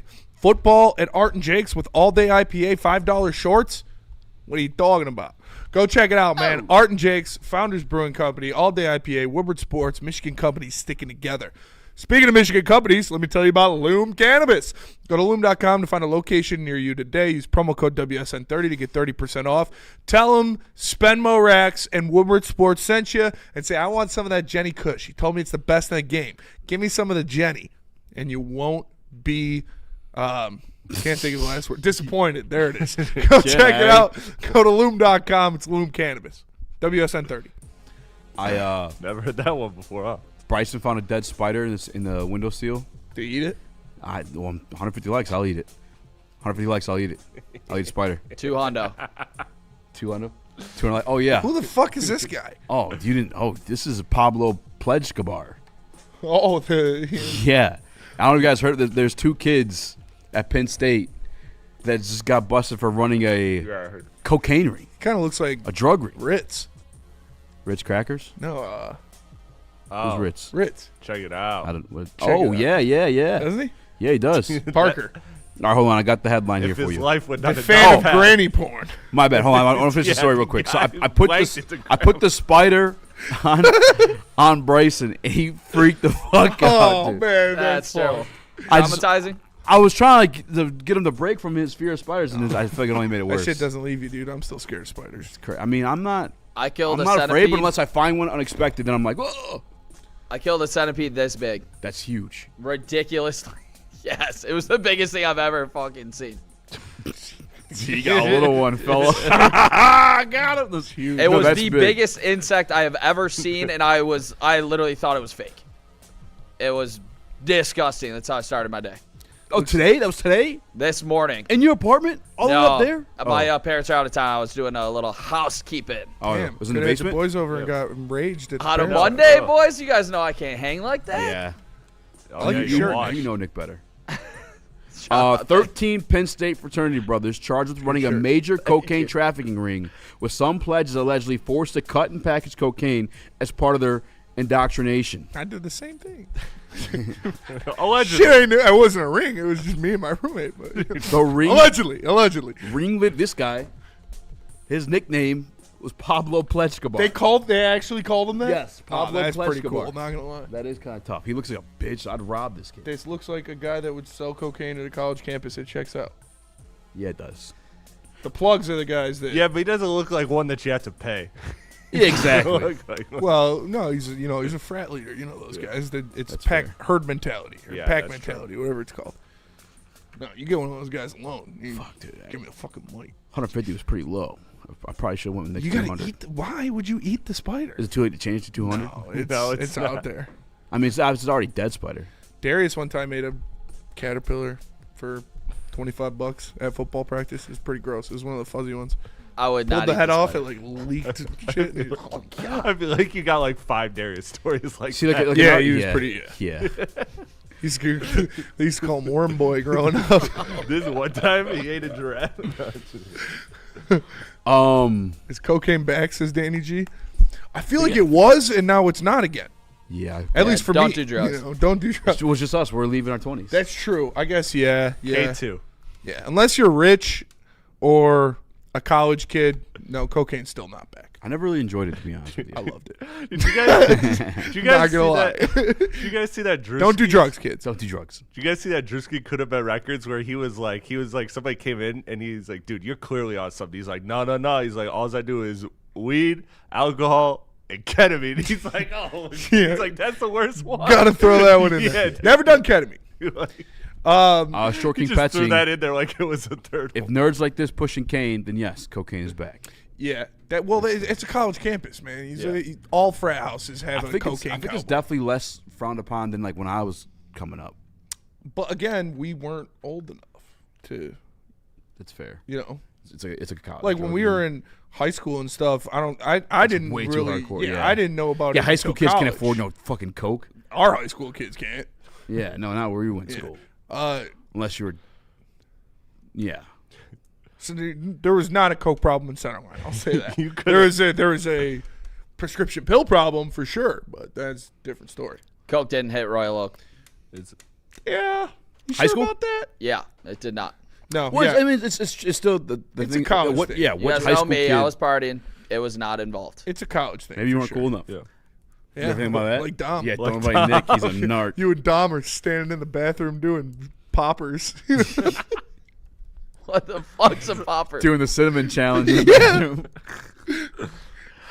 Sniffing the candles in there, feeling a little weird. I've only smoked weed. Anything man-made is bad and can't trust nobody to get you high. That's No, very- for sure. That's very I salty. bet coke in like the 80s that shit, or the 70s, that shit was probably. Someone got I didn't popped know for Molly pills at were homecoming, cheaper. so it wasn't Coke, but there was Molly. Yeah. All right, let's quit talking about drugs. Yeah, let's talk. Yeah. Do you think the Vikings have a better wide You receiving made core? this thumbnail, though. You did knew make it was- I didn't tell you to put it up. You What'd put it you up. I think had to was gonna explain who this guy happen? was. This is Pablo Plechkabar. Don't do drugs, kids. It was a mistake. Don't do it unless you want to be really cool. No, I'm just kidding. Do you think the Minnesota Vikings wide receiver room is better than the Detroit Lions? Or how about this? Let's No. be fair, because I don't think it is at all. But top three. I feel like there's an argument there. There's an argument there. I think they have one of the better trios in the league. And I think there's an argument to be made that it is better than the Lions. Because I will say that Justin Jefferson is better than Amon-Ra St. Brown. I got, it's close, but I'm still taking Jettas. I would put J-Mo over Addison. And then Juwan Jennings versus Tesla, I mean, it's kind of a toss-up. Like I would say, obviously, they're on different trajectories. Like, Yeah. Juwan Jennings is kind of peaked, and now he's heading down, and Tesla is hopefully heading up. But there's an argument, but no, I would still say the Lions are better. Because I think J-Mo is a lot better than Addison. If I'm keeping a buck, yeah, I guess you're right. If you're going like, fuck, It's a close argument for sure. But if it's just top three, I could see where one come to the conclusion it's the Minnesota Vikings because you have Jettas who probably narrowly beats Amon-Ra. yeah, it's pretty close. Whatever, you know what I'm saying? Amon-Ra's still phenomenal. But then, yeah, Both Addison, top five guys. J-Mo, let's go into J-Mo. Jennings, Tesla. Tesla's just unknown right now. Yeah. I would probably go Jennings just because, like you said, the unknown. Yeah. The one thing that scares me in the debate is, like, the separation. I'm still waiting for that to come to fruition, and that's why we see his clips when it comes to training camp or anything. It's a highlight catch because he's got thrown up. Now, thankfully, he's capable of doing it. For how long? How long can your body take that type of abuse? So every time you're catching the ball, you're 12 feet in the air and falling down. Calvin Johnson retired early. That's true. You know, No, granted, he's he was young. taking. He's young. But Calvin was also fast. He's fast too. That's racist. That is racist. You think he's he's not white? fast? No, I thought was it Tesla? Was it the whole thing about Tesla is that he had a slow 40 time? Or am I wrong? No, he's got a good 40 No, time. he's got a good 40. Separation's like a trick to it. I think you heard him talking about it the other Getting day. off It's the like, line at the yeah, you gotta Right. stack the guy, and then release like fucking like. You can't know that I'm going this way. Then boom, I'm No, gone. I got Now that part. I separation. just thought I recalled that he had a slow No, 40 you're time. being racist. It's cool. Okay. Say sorry. Apologize. I think what you The can white say is community. Jawan Jennings was a number one on a San Francisco team last year that didn't have Ayuk. And, like, you've never seen Tesla in that kind of role. So what does Jennings look like when he's in that 3 role or that 2 role where it's not the number 1 cornerback getting placed up against him? He didn't have an 1,000-yard season even when he was the number 1, though. So how good of a number 1 was he? He put up 975 yards last year, but I had him on my fantasy team. He was solid every week as like the last wide receiver on my roster spot. But it's fantasy football. I don't know what to do with that. But he was a number 1 for San Francisco when they had injury issues. Yeah, no Ayuk, no Pearsall.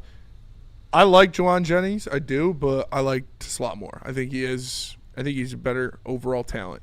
So I could see the argument being made, but I'm going to go with the Lions, like I said, because the gap between Jettas and Amon-Ra St. Brown isn't that big. It's they're both top 5 guys.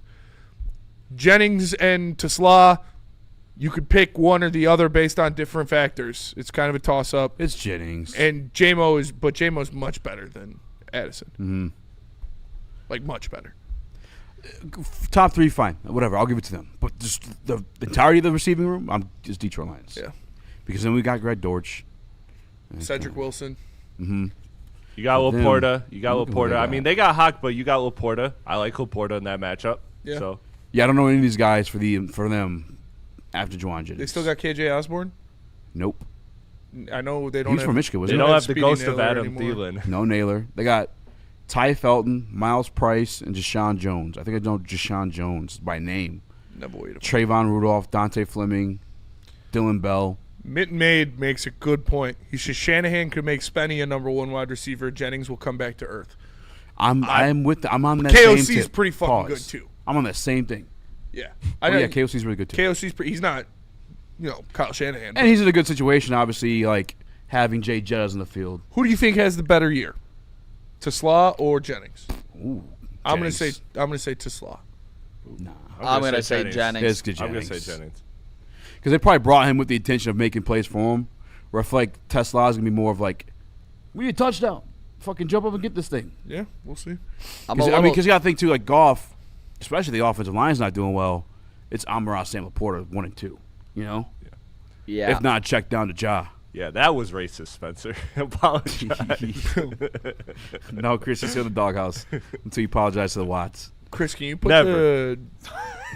can you put Braylon show audio in there? Yeah, I got you. Let's go to break. We'll come back. Detroit Lions. We're not the only ones hyping up the Detroit Lions defensive line. Huh? It's been ranked top 10 somewhere. We'll tell you when we come back. Tell us about Supreme. Let me tell you about Supreme Lending. If you're buying a house right now, you need to call Chad and Chris. Their numbers are on the screen. They got 0% down payment programs available, a 97% customer satisfaction score, and 99% close on time. And the best part is, if you're coming from Woodward Sports, you get an extra $500 off. Just tell them Woodward Sports sent you, and you get $500 off your appraisal. Make sure you tap in with the guys at Supreme Lending. Check it out. For more Detroit Tigers coverage, make sure you subscribe to Woodward Tigers on YouTube. All Tigers, all the time. For the hardcore Detroit sports fans who can't get enough of the Motor City's teams. All season long, you'll get non-stop Tigers content. From on-field interviews, post-game reactions, and roundtable insight from Woodward Sports.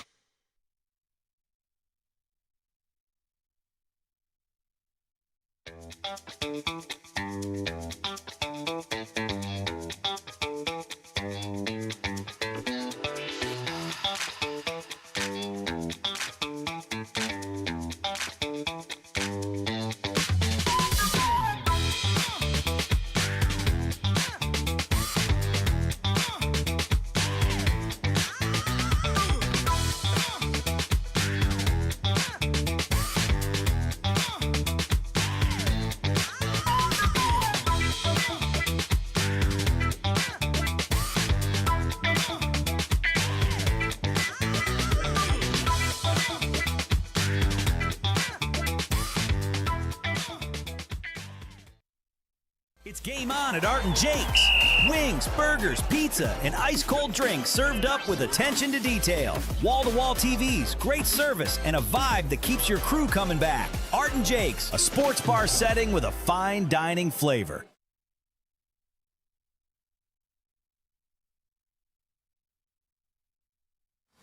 Jameer Gibbs, breakout season, loading.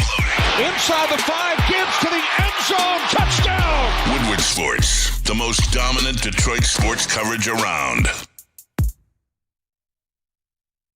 It's the Yaldo Eye Center. They've been around for 30 years. They fixed my guy Joey's eyes, Darren McCarty's eyes, and they can fix your eyes too. Most patients are in and out in under 8 minutes to see in 20/20 the very next day. Over 100,000 surgeries in the back pocket, and they could get you guys done too. Make sure you give them a call at 248-553-9800 or visit them at yaldoeyecenter.com. Procedures what I was looking for there, and it just escaped me. Super chat from Rando Smalls. He said in the mid 80s, a buddy living in Florida was on a boat and twice pulled in duffel bags of coke. Was all gone in 5 years. Damn. Surprised it lasted 5 years. I'm going fishing in Florida. Chris, we had a couple super chats rolling in while Nolan was live. Are you able to scroll up and see them? Yeah. And I'll kill some time here too in the chat before. I can see them. Did we? Yeah, I think we read all. You got them, Chris? Yeah, I got them all pulled up. I don't know. I'm not seeing one that we didn't read. Yeah, I'm pretty sure we from the top. There's a couple we didn't read for sure. Read the first one. Question of the day, candidate. Who let you go in Raw? Yeah, we didn't read that. Every single one of them. Detroit, DC. Yeah. And Showtime Tate. Except for one. Shout out to Chris. He's a real one for real. Stay tuned for the end. Shout out. Oh, shit. What are you going to... Chris, I've always loved you, man. Yeah, I got Chris, you a job, I got dude. you a candy bar that one time. Don't come to school. Relax. Too far. Is that it? What? Are we good at those two? Oh, yeah, that was it. Is that all you got, Chris? Yeah. Oh, you want to see? No, okay. Short King Petsing, only in $19.99. What a deal. Exactly. Mm-hmm. All right. PFF ranked their top 10 defensive lines in the National Football League. Did you click on the link? They ranked their top 32. They're easy. Yeah, correct. They did. You clicked on it? I did. Oh, damn it. You obviously clicked on it. I did not. You did not? No, I sent it to Nick. Oh, I didn't know. Okay. Is that your all around the league? Well, yeah, I said I'll cook up some You responded to the texts. I thought it was something separate from around the league. Around the league is around the league, but let's do No, I it. said heavyweight huddle. Let's go. All right, we're going around the Fire nights. NFC North here, fellas, with a heavyweight huddle. Are the Detroit Lions? Do they have the number 1 ranked offensive line, not just in the North, but in America? We'll have to find out. All right, here we go. In the NFC North. Shit, hold on real quick. I'm so sorry, Nick. Did you hear about the story of the man who had What the? I'm sorry, this is nuts. He had 5 monitor lizards in his house. What? And they ended up eating him. True story. Wait, what? This guy in his home had 5 monitor lizards. And they ended up eating him. I mean, that's what he gets for being a weirdo and having 5 lizards. You should How get big? these. Oh, monitors are huge. They got him Yeah, at the why was- Reptarium. They ate them? You should take your girl on a date there. It's a great place. I've been there with my girl. Yeah, Will.i.am. smart man. Shout out to Noah was dope. B. That was his place. Yeah, we got to feed the baby alligators, little baby albinos. Will.i.am with the super chat says, shout out to Nick, Easy, Spenny, and Chris. Y'all are the goats of the heavyweights. Go Lions. We appreciate you, brother. Shout out, go Leo Lions. son. All right, Nick, I'm so sorry. All good. That was a very interesting fact there as we will go around the league in the heavyweight huddle. Around the league. Will the Detroit Lions have the number 1 ranked defensive line? We shall see, but I need you guys. America? You all. Right now. Everybody in the chat as well. If you got a pen, if you got your phone, write it down.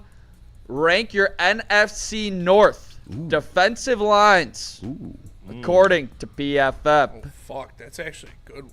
Yeah. Yeah. Okay. I need you guys to rank your 4. And it will not be long. I'm just going to break the ice here. The Detroit Lions are not number 1 in the NFL because the LA Rams come in at number 1 after trading for the man, the myth, the legend, Myles Garrett. The Rams fielded the NFL's second highest graded defensive line last season, then added the best player from the only unit that ranked ahead of them, trading for edge defender Myles Garrett.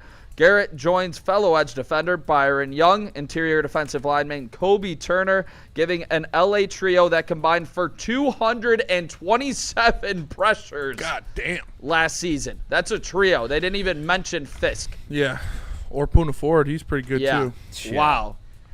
Yeah, I mean, number 2 is the Texans. Surprise to probably no one. No. They got the Texans 2, LA Rams 1, the Pittsburgh Steelers are 3, Philadelphia comes in at 4, Seattle Seahawks 5, and we're going to get to the NFC North before we circle back here, fellas. All right. Coming in, number 4 in the NFC North, number 27 in all of football. Bears. Bears. The Green Bay Packers. What? Because Micah Parsons starting off of the field due to injury. The Green Bay Packers coming at number 4. They're looking really sad in here. I think we fuck my list. You could have gave us a disclaimer, a warning.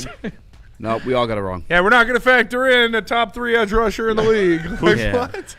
All right, so obviously with Parsons starting off the field, they said that they would have ranked him in the 15 range with him in there. Yeah. Whoa. So depending on how Javon Hargrave looks, it's going to shape their defensive line, obviously over 30 years of age. What do you guys, what kind of impact do you expect Javon Hargrave to have for that defensive line? Minimal. He was with the Vikings last year, and I don't really remember him being too impactful, if I'm being honest with you. Minimal. What you say? Like you're on a game show. That's something. Show me minimal. It's like when someone whispers to you, you end up whispering too. Yeah. When she's asking for effort. Minimal. When she says go deeper. Minimal. I think he looked like he was in really good shape. Maybe he can have a resurgence. I don't think it's going to be that much, but Micah Parsons will make the people around him better when he comes back. That's for sure. That's fair. That is fair for sure. I think Hargrave, he's going to help Micah Parsons. I think so. It's a guy that I would have taken a shot on the last couple of years. Obviously, fucking his old self. Yeah, all right. I mean, definitely hate him now that he's a Packer. Another guy that I definitely hate is the Bears, and we got Montez Sweat coming in. Yeah, I know. I didn't know how to go about Ben that Johnson. one. I hate Ben Johnson, and I hate the Bears, and they come in number 3 in the NFC North, but 26 in all of football, fellas. And they said Montez Sweat was the only player with at least 300 snaps and over a 70 grade. Montez Sweat, I feel like he's a really good number 2, but when you ask him to be the guy, that's where you're going to get some fall off on that defensive line. Where are you guys at with Montez Sweat expectations with the Bears? I mean, he's good, but he's probably better served as a number 2. I mean, it does feel kind of disrespectful coming out like that, but he's just not good enough to carry a defensive unit, He needs some help too. Damn, Salty, that's crazy. Well, what would he say? He said, when she asked what kind of father I'll be, minimal. Javon Hargrave of the Vikings last year had 3.5 sacks, 27 quarterback pressures. So yeah, I think he'll be pretty. He looked like he was in damn good shape too, from what I saw. The Bears' defensive line sucks. I'm surprised even without Parsons that the Packers aren't ahead of them. But maybe they're not factoring in Edrin Cooper as their defensive line. I don't know, but Bears' defensive line sucks. Hopefully they don't make any big moves to bring a guy here because that's probably going to be the reason why they finish 4th in the division. Chris, you shocked that the Bears are ahead of the Packers, and do you have any hope for Montez Sweat that he turns into a true number 1 baller? Hope? Absolutely fucking not. Do you have any expectation? No, I think that this Bears defensive line is the worst in the division. That Parsons shit made no sense to me, but I get it. It's PFF. It's not supposed to make sense. There you go. And the interior remains the biggest concern for the Chicago Bears, with projected starters Grady Jarrett and Gervon Dexter both earning PFF run grades below 45 in 2025. Love to hear that. Yeah, that their good. 2 starting defensive tackles are not good at stuffing the run. Yeah. So hopefully Jahmyr Gibbs can continue to thrive against the Chicago Bears. Shout out Thrive Energy. Shout out Todd. Here we Todd's go. Elite golfer. Todd of Thrive. Oh yeah, It's Thrive, dude. He's on the Thrive. I am not shocked at all. They call it Pet Thrives. He was carrying the squad. Shout out Todd. Met him on the down in Thrives. Comerica. Awesome guy. Yeah. Yep. He Great got dude. big wave from shout out to their Gunnar shortstop, Gunnar. All right, coming in at number 2 in the division. We got Detroit Lions. the Minnesota Vikings coming in at 22 overall. Wow, that's kind of. Because trading away Jonathan Grenard leaves the Vikings without the player who led their defensive line in both PFF pass rush grade and total pressures last season. How big of an impact is not having Jonathan Grenard for the Minnesota Vikings, even though they mentioned a guy like Dallas Turner potentially stepping up? It's definitely a big impact, but they got Dallas Turner stepping in, who had his best season last year, and it's only his year 2. Like he's. Yeah, that's exactly what I was going to say. I think Dallas Turner projects to be better than Jonathan Grenard, but I can understand that. They lost a big piece, even though the depth they had was pretty insane. Yeah, it's kind of a they pulled up classic. It didn't work with our grade. They lost their best guy, graded best with our grade. So yeah, this is PFF. It's such a PFF ass thing to do. Yeah. We're not going to factor in Micah Parsons. Yeah. Dallas Turner 8 sacks last year. That's literally clickbait.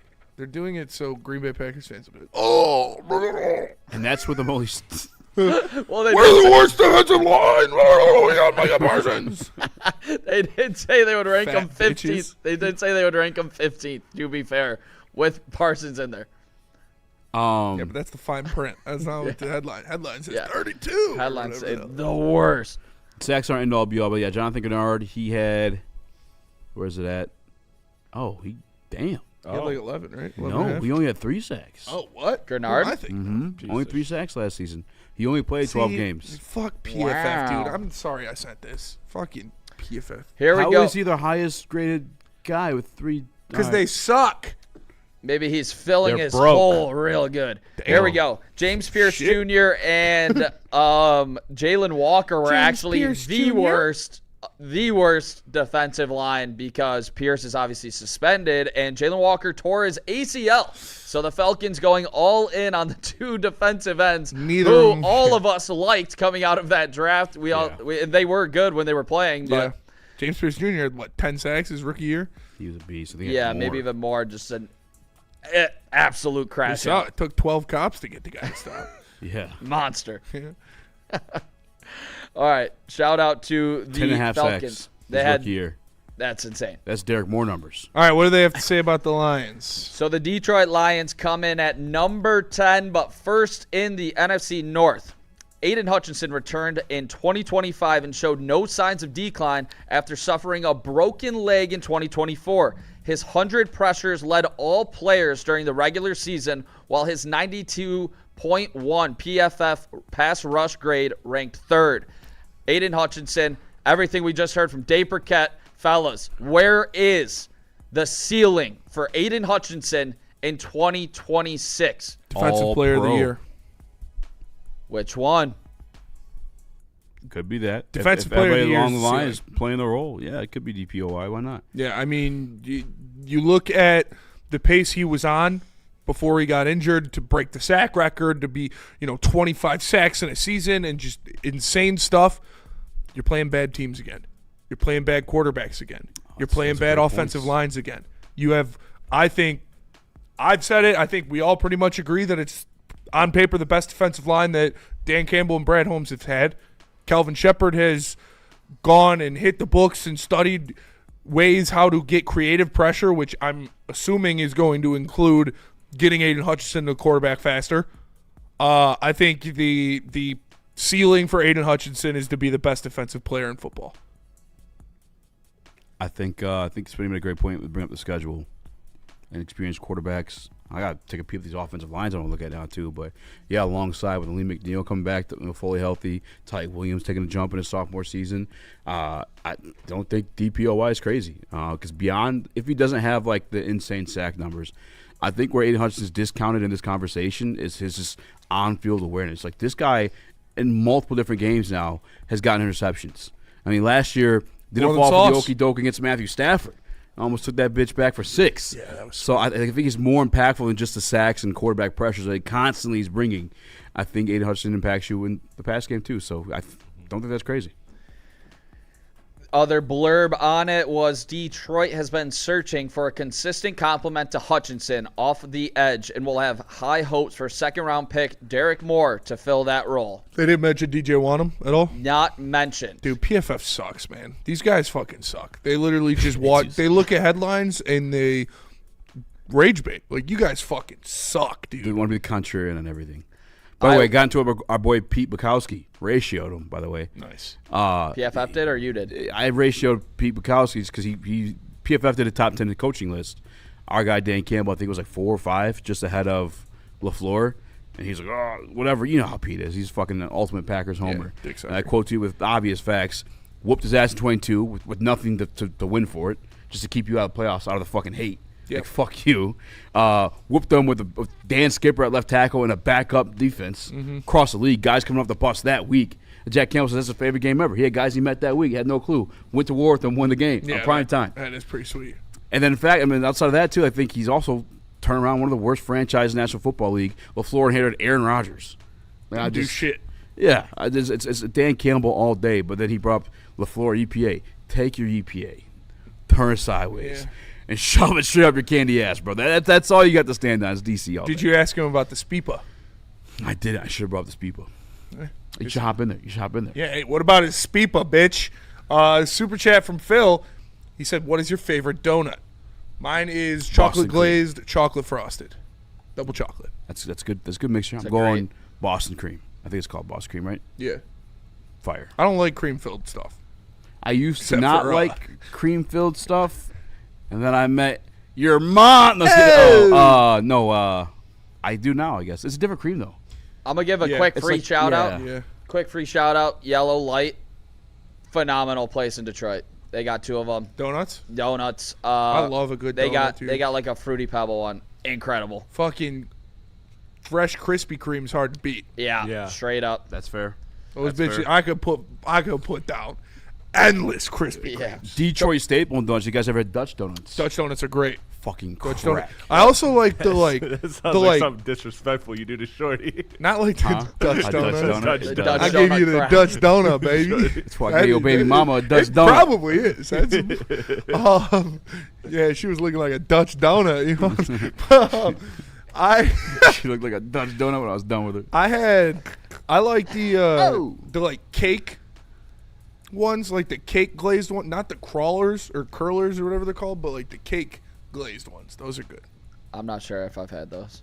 We got 9 Jaguars, 8 Bengals, 7 Ravens, 6 Broncos, 5 Seahawks, 4 Eagles, 3 Steelers, 2 Texans, 1 LA Rams. But love to hear the Lions crack the top 10 of this list. I want to be happy, but it's literally PFF, and they are fucking stupid. So I can't be too excited about it. I hate PFF. I cannot wait for them to just implode internally. Can I be honest? I mean, it gives us content every once in a while, but 1 through done, I think we might have the most like depth, like pound for pound. Oh, the NFC North? Yeah, yeah, for sure. So I'm not mad at that. Not too mad at it. They may have gotten that one right. Like I said, I don't like taking the victory lap on PFF stuff because I don't believe it. That's fair. Do you think the Vikings should be a little bit? Where were they at? They're the 3rd in the NFC North, or 2nd? The Vikings were 2nd. Vikings are 2nd. Yep. I am afraid of Caleb Banks. That is also what they mentioned. Yeah, I'm terrified of that guy. Yeah. Not gonna lie. I think he's an upgrade over Javon Hargrave. Yeah. Maybe, if he's what he projects to be. Is he the one that dealt with injury problems? Yep, foot injury. That's a big one to have as a big guy too. Some of those Chinese buffet sugar donuts, if they're fresh and warm, are Freaky fire. Jeff, you ain't lying. Yeah, they really are. I'm watching this Chinese buffet sugar donut. This guy really finessed his way into my algorithm. Gotta do it. He's eating at a Chinese buffet I saw the guy every too. day. All the worst rated ones until he gets food poisoning.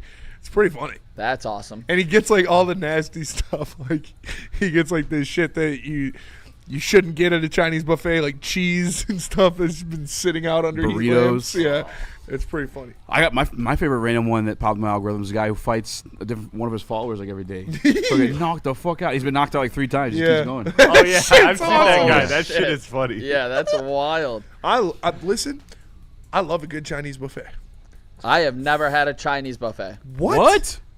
I don't even know if they're hitting the same these days, Nick. 'Cause I can't even recommend them to you. But They when I for was little, sure are hitting the same. Where? They are hitting the same? It's the same food. Okay. Where? Port Huron. I knew where one was. And Port they Huron. go to Warren, bro. I love Chinese food. You've never been to a Chinese buffet? No. Are you talking about like I'll order something Like all you can eat Chinese buffet. You No. go. They got pizza. No. They got everything. No. No. Wow. That sounds the elite. sugar donut's the best thing there, Is that- hands down. That might be a poor guy wealth thing. gap thing. Yeah, definitely wealth gap. Thing. I like buffets. Buffets I told you guys poor as about the go. Big Boy buffet that I was Yeah, checking out. did you even go it to was- buffets growing up? Old Country? I don't really It's a wealth know. gap thing. I love a buffet. Yeah. I'll eat a buffet, but I I've think never I- had a Chinese one. I didn't really start going to them until I started to have to pay for So my you own were poor. meals. Yeah. Yeah. I think you're right. I mean, I've done like pizza buffets, but I don't even know where a Chinese buffet would be around here. I think I took a girl on a date to buffet There's one one time. on I was 12 like, in Van Dyke, I think. The bitch was hit her. should maybe eat a fucking octopus. I will say Nothing wrong with that. I about a almost puked. similar The texture buffet is fucking style good. things. There's this place up at like 14 and John R. Fellas. We should all go. It's Woodward Eats. What has written all over it. We go in there. You make your own like type of bowls. They cook it up for you. BD's? No, this is like a select Japanese style. It's gonna be awesome. Sounds like BD's. Sounds like BD's. Sounds like BD's ripoff. Yeah. What? I've never Like had BD's Buffalo either. barbecue? BD's is crack. No, this isn't. But BD's it's similar. is so Similar good, style. dude. Yeah, BD's This is is fire. similar style. I love BD's. Okay. There's a Korean barbecue place that I go to around there. Yeah, I gotta hit that with you one time. You're So- always bragging about it. It's so fucking Next time you guys go, let me know. I agree, Spencer, but you don't need to do the accent every time you go. so good. Luigi Gaming with the super chat. He says Nick just goes to China for Chinese food. That's fair. I go to the mall, to be honest, at times, Panda? and show them some love because Chick-fil-A is absolutely destroying everybody at a mall. Trap I Ramen love just Panda moved into Express. my hood. Who? Trap Ramen. Shout out. I love fan. Panda Express. I'm not gonna lie. I did the double orange chicken and chow mein. I ate that so much in East Lansing. That shit is so fucking good. I don't fuck with Panda Express. I love Panda Express. I'll Just eat the it. orange chicken and the chow mein. The way That's people the only speak thing I get. on Olive Garden is how I feel about Panda Express. But I like Olive Garden. It's pretty comparable. Yeah. Yeah. I've I never fucked been with to Olive P.F. Chang's. Everybody talks about P.F. Chang's. Chang's pretty good. I've been to P.F. Chang's. There's one in Somerset, right? Yeah. Yeah, and Partridge. I think there was one at State, too. The lettuce wrap. Yeah, I think that's the first time I actually had it at from Grand Grand River. State. Lettuce wraps cracked been. out. Shout out to everybody in the chat. We are going live on Woodward Tigers tonight. Ooh, that sounds So good. make sure you guys tap in. That was the heavyweight huddle. Hot honey's a pizza blessing. One of the greatest things that happened to pizza, honestly. Big hot honey fan. It's fine. It's good. To pizza? It's fine. Pepperonis. Yeah, I'm not outside of pepperonis. Cheese? Yeah. Stuffed It's crust? the greatest new invention to happen to pizza. Honestly, I think hot honey over stuffed crust. No way. I'll tell Swear. you a new invention that worked. Those pickles on that taco, that solo Shout out taco. Chef Frankie. Ooh, Yeah, I go that for one was of those right now. crazy. Ooh. Shout out Chef Frankie, dude. Those are honestly That was some of the insane. best tacos I've ever had. Yeah, that was insane. Thoughts on No Tie in East Lansing? No Tie's elite, dude. Oh, shout out to Oh, it's Alexander. called No Tie. Yeah, it's called No Tie. I thought yeah. it was just No Tie. And That's in the alley. If you know the alley, No Tie's a fucking hitter, dude. Love No Tie. Shout out to everybody in the chat hating on me. So if you don't have a name of a Chinese buffet, shut your damn mouth. They're normally send the goddamn. they're normally send them just in. called like Send them China in. buffet or Yeah, aren't they? like Yeah. yum Chinese buffet and shit like that. Like, Well, I will pretty be generic. going, but I need to see some names in the chat. fair. God damn it! I bet they got That's one. fair. Give the man in some Royal Oak names. somewhere. Give me some No, names. dude, this place is too nice. Yeah, it's true. They probably got one in Southfield. Yeah. Luigi Gaming. Yeah. Luigi Gaming 313 says I only go to Shitty Walk. Shout out to Shitty Walk. Shitty Walk. And my shitty chicken All right. Tell us about Water Hazard. and Thrive. We'll I'll come tell back you to about mailbag. What a hazard. You guys know what it is. It is the drink of summer here at Woodward Sports, and we have been drinking them every weekend. You got a big game that you're going to. You want a little pregame, get one at the game. Only one drink to get, and it's Water Hazard. It is the very first canned vodka cocktail from Founders. We all know how good the beer is. I got to say, the first vodka canned cocktail is even better. This thing's delicious. Make sure to go check one out today. So next time you go to the store, you can pick up a case. And if you need a little energy after drinking, or after you're just getting through the day, you got to get Thrive energy pouches. It's no nicotine, but it helps you get through the day. Even on a Friday night, if I'm feeling, just like I need a little bit of a pick-me-up, I throw in a Thrive energy pouch, and it's that extra bit of energy that I need. So make sure to check out Thrive Energy Pouches as well. Check them out today. Hunting season is almost here, Detroit, and your Lions are on the prowl. Make sure you're locked into Woodward Sports for all the Dan Campbell reactions. Jared Goff touchdowns, Amon-Ra first downs, Penny pancakes, Kirby picks, Gibbs big plays, and of course, Jack Fox's leg. Stay locked in on all your Lions coverage right here on Detroit's #1 sports network, Woodward Sports. How do people feel about getting a Planet Fitness membership for $15 a month? How do they like working out in a clean and spacious gym that's filled with equipment for every workout? And how about free fitness training in the judgment-free zone that leaves them feeling energized all day long? Join Planet Fitness today with the free PF app, online or in club, and start getting that big fitness energy for $15 a month. Don't tell anyone, but I'm actually a baby. I came in with my mom. Next thing I know, I had a desk. But Feldman's deals are so good, even I can sell them. Right now, get this 2026 Silverado for only $179 a month. Great, another great deal. Looks like I'm working past nap time. Feldman Chevrolet, Michigan's #1 Chevy dealer.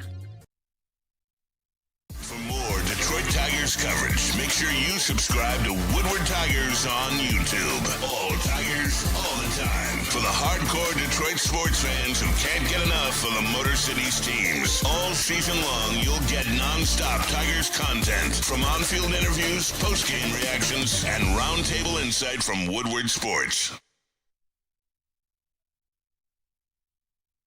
Mailbag. So we did both. Oh, wow. Here's the mail that never fails. It makes me want to wag my tail. Short King Petsing says, hey, that baby can't drive. It's true. And make sure you guys stay tuned. After we end it off here, after the mailbag segment, we got a special video from one of our guys, Dev the dog. So make sure you stay tuned and you watch that little video right after we sign off. Ooh, peanut butter chicken at the Chinese place has it. That's what I order. I get that at the buffet, too.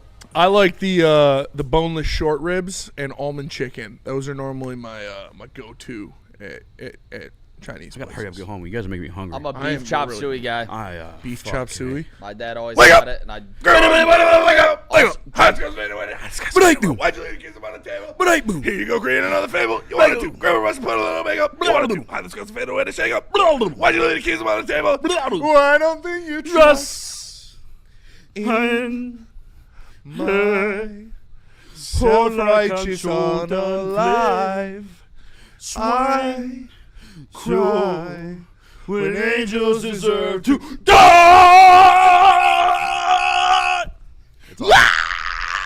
Wake up! It's a banger. Mailbag. I'd rather eat a stripper's ass than a buffet, says Freddie Felt. I mean, why not both? We don't promote sexual gratification or violence upon others in any way. Everything we say or do is in a comedic and satirical format. Please don't sue us. Don't sue. Mailbag from Dundada. Who would be the coolest lion to have as a neighbor? J-Mo. I'm going to say that anytime you guys ask me about anything about coolest thing for a lion, it'd be J-Mo. I'm going to go with different answer. Not because I wouldn't pick J-Mo, but because Panay has kids.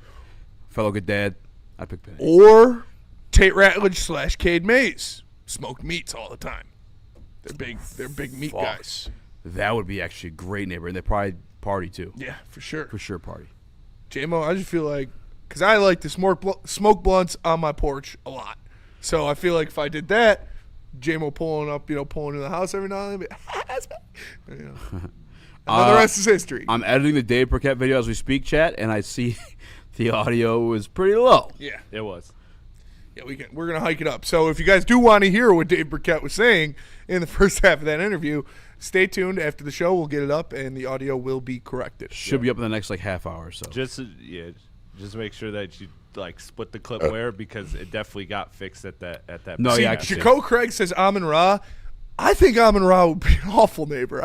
Have you seen that movie where Samuel Jackson's like the crazy neighbor, and he's like trying to steal, well, not steal the wife, but just like, he's like, because I think Amon-Ra's a psycho, and I love it. And I can't wait. We're doing an event with Amon-Ra on Monday, which will be great. But are we? It's like, I don't know. I've said it before. If Amon-Ra didn't play football, I feel like he'd be a serial killer. I don't hate that take. He's such an intense dude, and he's so like driven. I don't know though, because like you see his podcast, he's chill. He's got the eye though. It's the eyes. It's his eyes. He's got the eyes of a killer. I love it. Need the eyes of a killer. Mailbag. What rookie are you watching closely this coming preseason game? Oh my God! At the beginning, you couldn't hear nothing. Probably Keith Abney. What's the question? What rookie are you watching the closest in this preseason game? When I was watching, I found myself watching Blake Miller, so probably gonna be Blake Miller again. Yeah. Mailbag. Or, actually, Derek Moore. Mailbag. Ask Spenny, is there another EL staple besides olive burgers? If so, what? I would say Euro Pizza from Giorgio's. I would say cracked chicken from Eastside Fish Fry. Fleetwood Diner and their hippie hash. That's really good. Conrad's. I was gonna say Conrad's. Yeah, anything from Conrad's really. Yeah. I was a fan of the BBW, formerly known as the BBC, but that is not, politically correct anymore. So I used to call it there every morning. Let me get a BBC. I would still say it after they changed it on the menu. They're like, this is a Domino's, sir. What the fuck?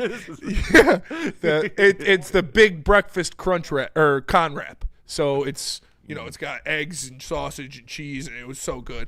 Their French toast sticks are really good, and their broccoli cheddar bites. Yeah. Really. Bell's Pizza, says Mr. D. Slaughter, for sure. Dave's audio's fixed, guys. It'll be up in 30 minutes or so. Appreciate you guys. Even less. Yeah, the MSG over the top of the cracked chicken. I would get the cracked chicken. What is MSG? Is it like a seasoning? Yeah, it's like a flavor enhancer. I would get the cracked chicken and then the catfish bites from Eastside Fish Fry. That shit was, fucking so good, man. The food game in East Lansing is elite. Oh, yeah. Elite. Like, even again, the cafeterias were even, like, good quality, too. Acres like, Caf. That Sni-Fi. Sneaky one was the Union. Yeah, Union had a good calf, too, for sure. Yeah, there's a lot of good food in East Lansing. Yeah. No Thai. Somebody mentioned No Thai earlier. Yeah. You want some Thai food? No Thai is a banger. That's a great name, to be honest with you. Freddie Felt says Spenny. I, too, am a fan of BBWs. Hell yeah. I'm telling you, the JFK is also a great wrap. I remember when I first ordered the JFK, I was like, they should bring it and, like, shake it up in the box before they give it to you.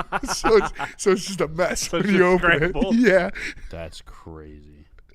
JFK is good, though. That was a classic. Classic assassination. No, I'm kidding. Damn, Chris. You really said kill him, right? Context. Where was there? I thought there was another mailbag, but we just got fat for a second. The Euro Pizza though from Giorgio's. If I could only get breakfast, lunch, and dinner in East Lansing, it would be con wrap. Yep. Big breakfast con wrap and French toast sticks for breakfast. And then either Euro Pizza for lunch and cracked chicken for dinner or one or the other. Wings Over also used to be really good, but I think they're closed now. I don't know. I saw this thing on Facebook. I sent to my girl. She actually made it. It was crack. It's what she made for my birthday, actually. Yeah. That sweet potato. I don't even know what you call it. I'll send the picture. Mailbag. Spenny, you excited for MSU football? I am. Kind of a, guilt-free season. I expect them to make a bowl game. So I'm excited to see some grit. I know, you hear a lot of that around football in Michigan, but Pat Fitzgerald bringing some grit, bringing some bullying back into that locker room. I think they needed it a little bit. And I'm excited. The offense should be fun to watch, and you got some studs coming back defensively, so they should be a good team to watch. Well, every time I take a piss in the bathroom, I see the bottom right half of Isaac Tesla's face. I send it in the group chat. And I'm drawing it so you guys can see it. That's what I think of every time I see it. Woodward Tigers. Woodward Tigers tonight. Check it out. Make sure you stay tuned. Also, after when I sign off, we got a special video, so stay tuned for that. And Woodward Tigers tonight, post-game show. Make sure you stay tuned. Kyder on the mound right now. Big game against the Pirates. Are we seeing Skeens? I kind of hope we see Skeens. We're supposed to see Skeens tomorrow after getting some rest days. The Skeens, they pushed back his start a bit. It's 0-0 right now. Tigers post game. You want to see some positivity about the team with a win tonight. If not, I'll be crashing out too. Don't you worry. We'll see. Go. It's a must win. For Easy, for Nick, for Chris, shout out to Dave Brikett. Shout out to Nolan Bianci for joining the show. Remember, we're going to have that Dave Brikett video in full with full volume coming up next. And so we're going to head out of here. Appreciate you tapping in. Smash that like button. Stay tuned. Exclusive video from Dev the Dog in 51 Clothing.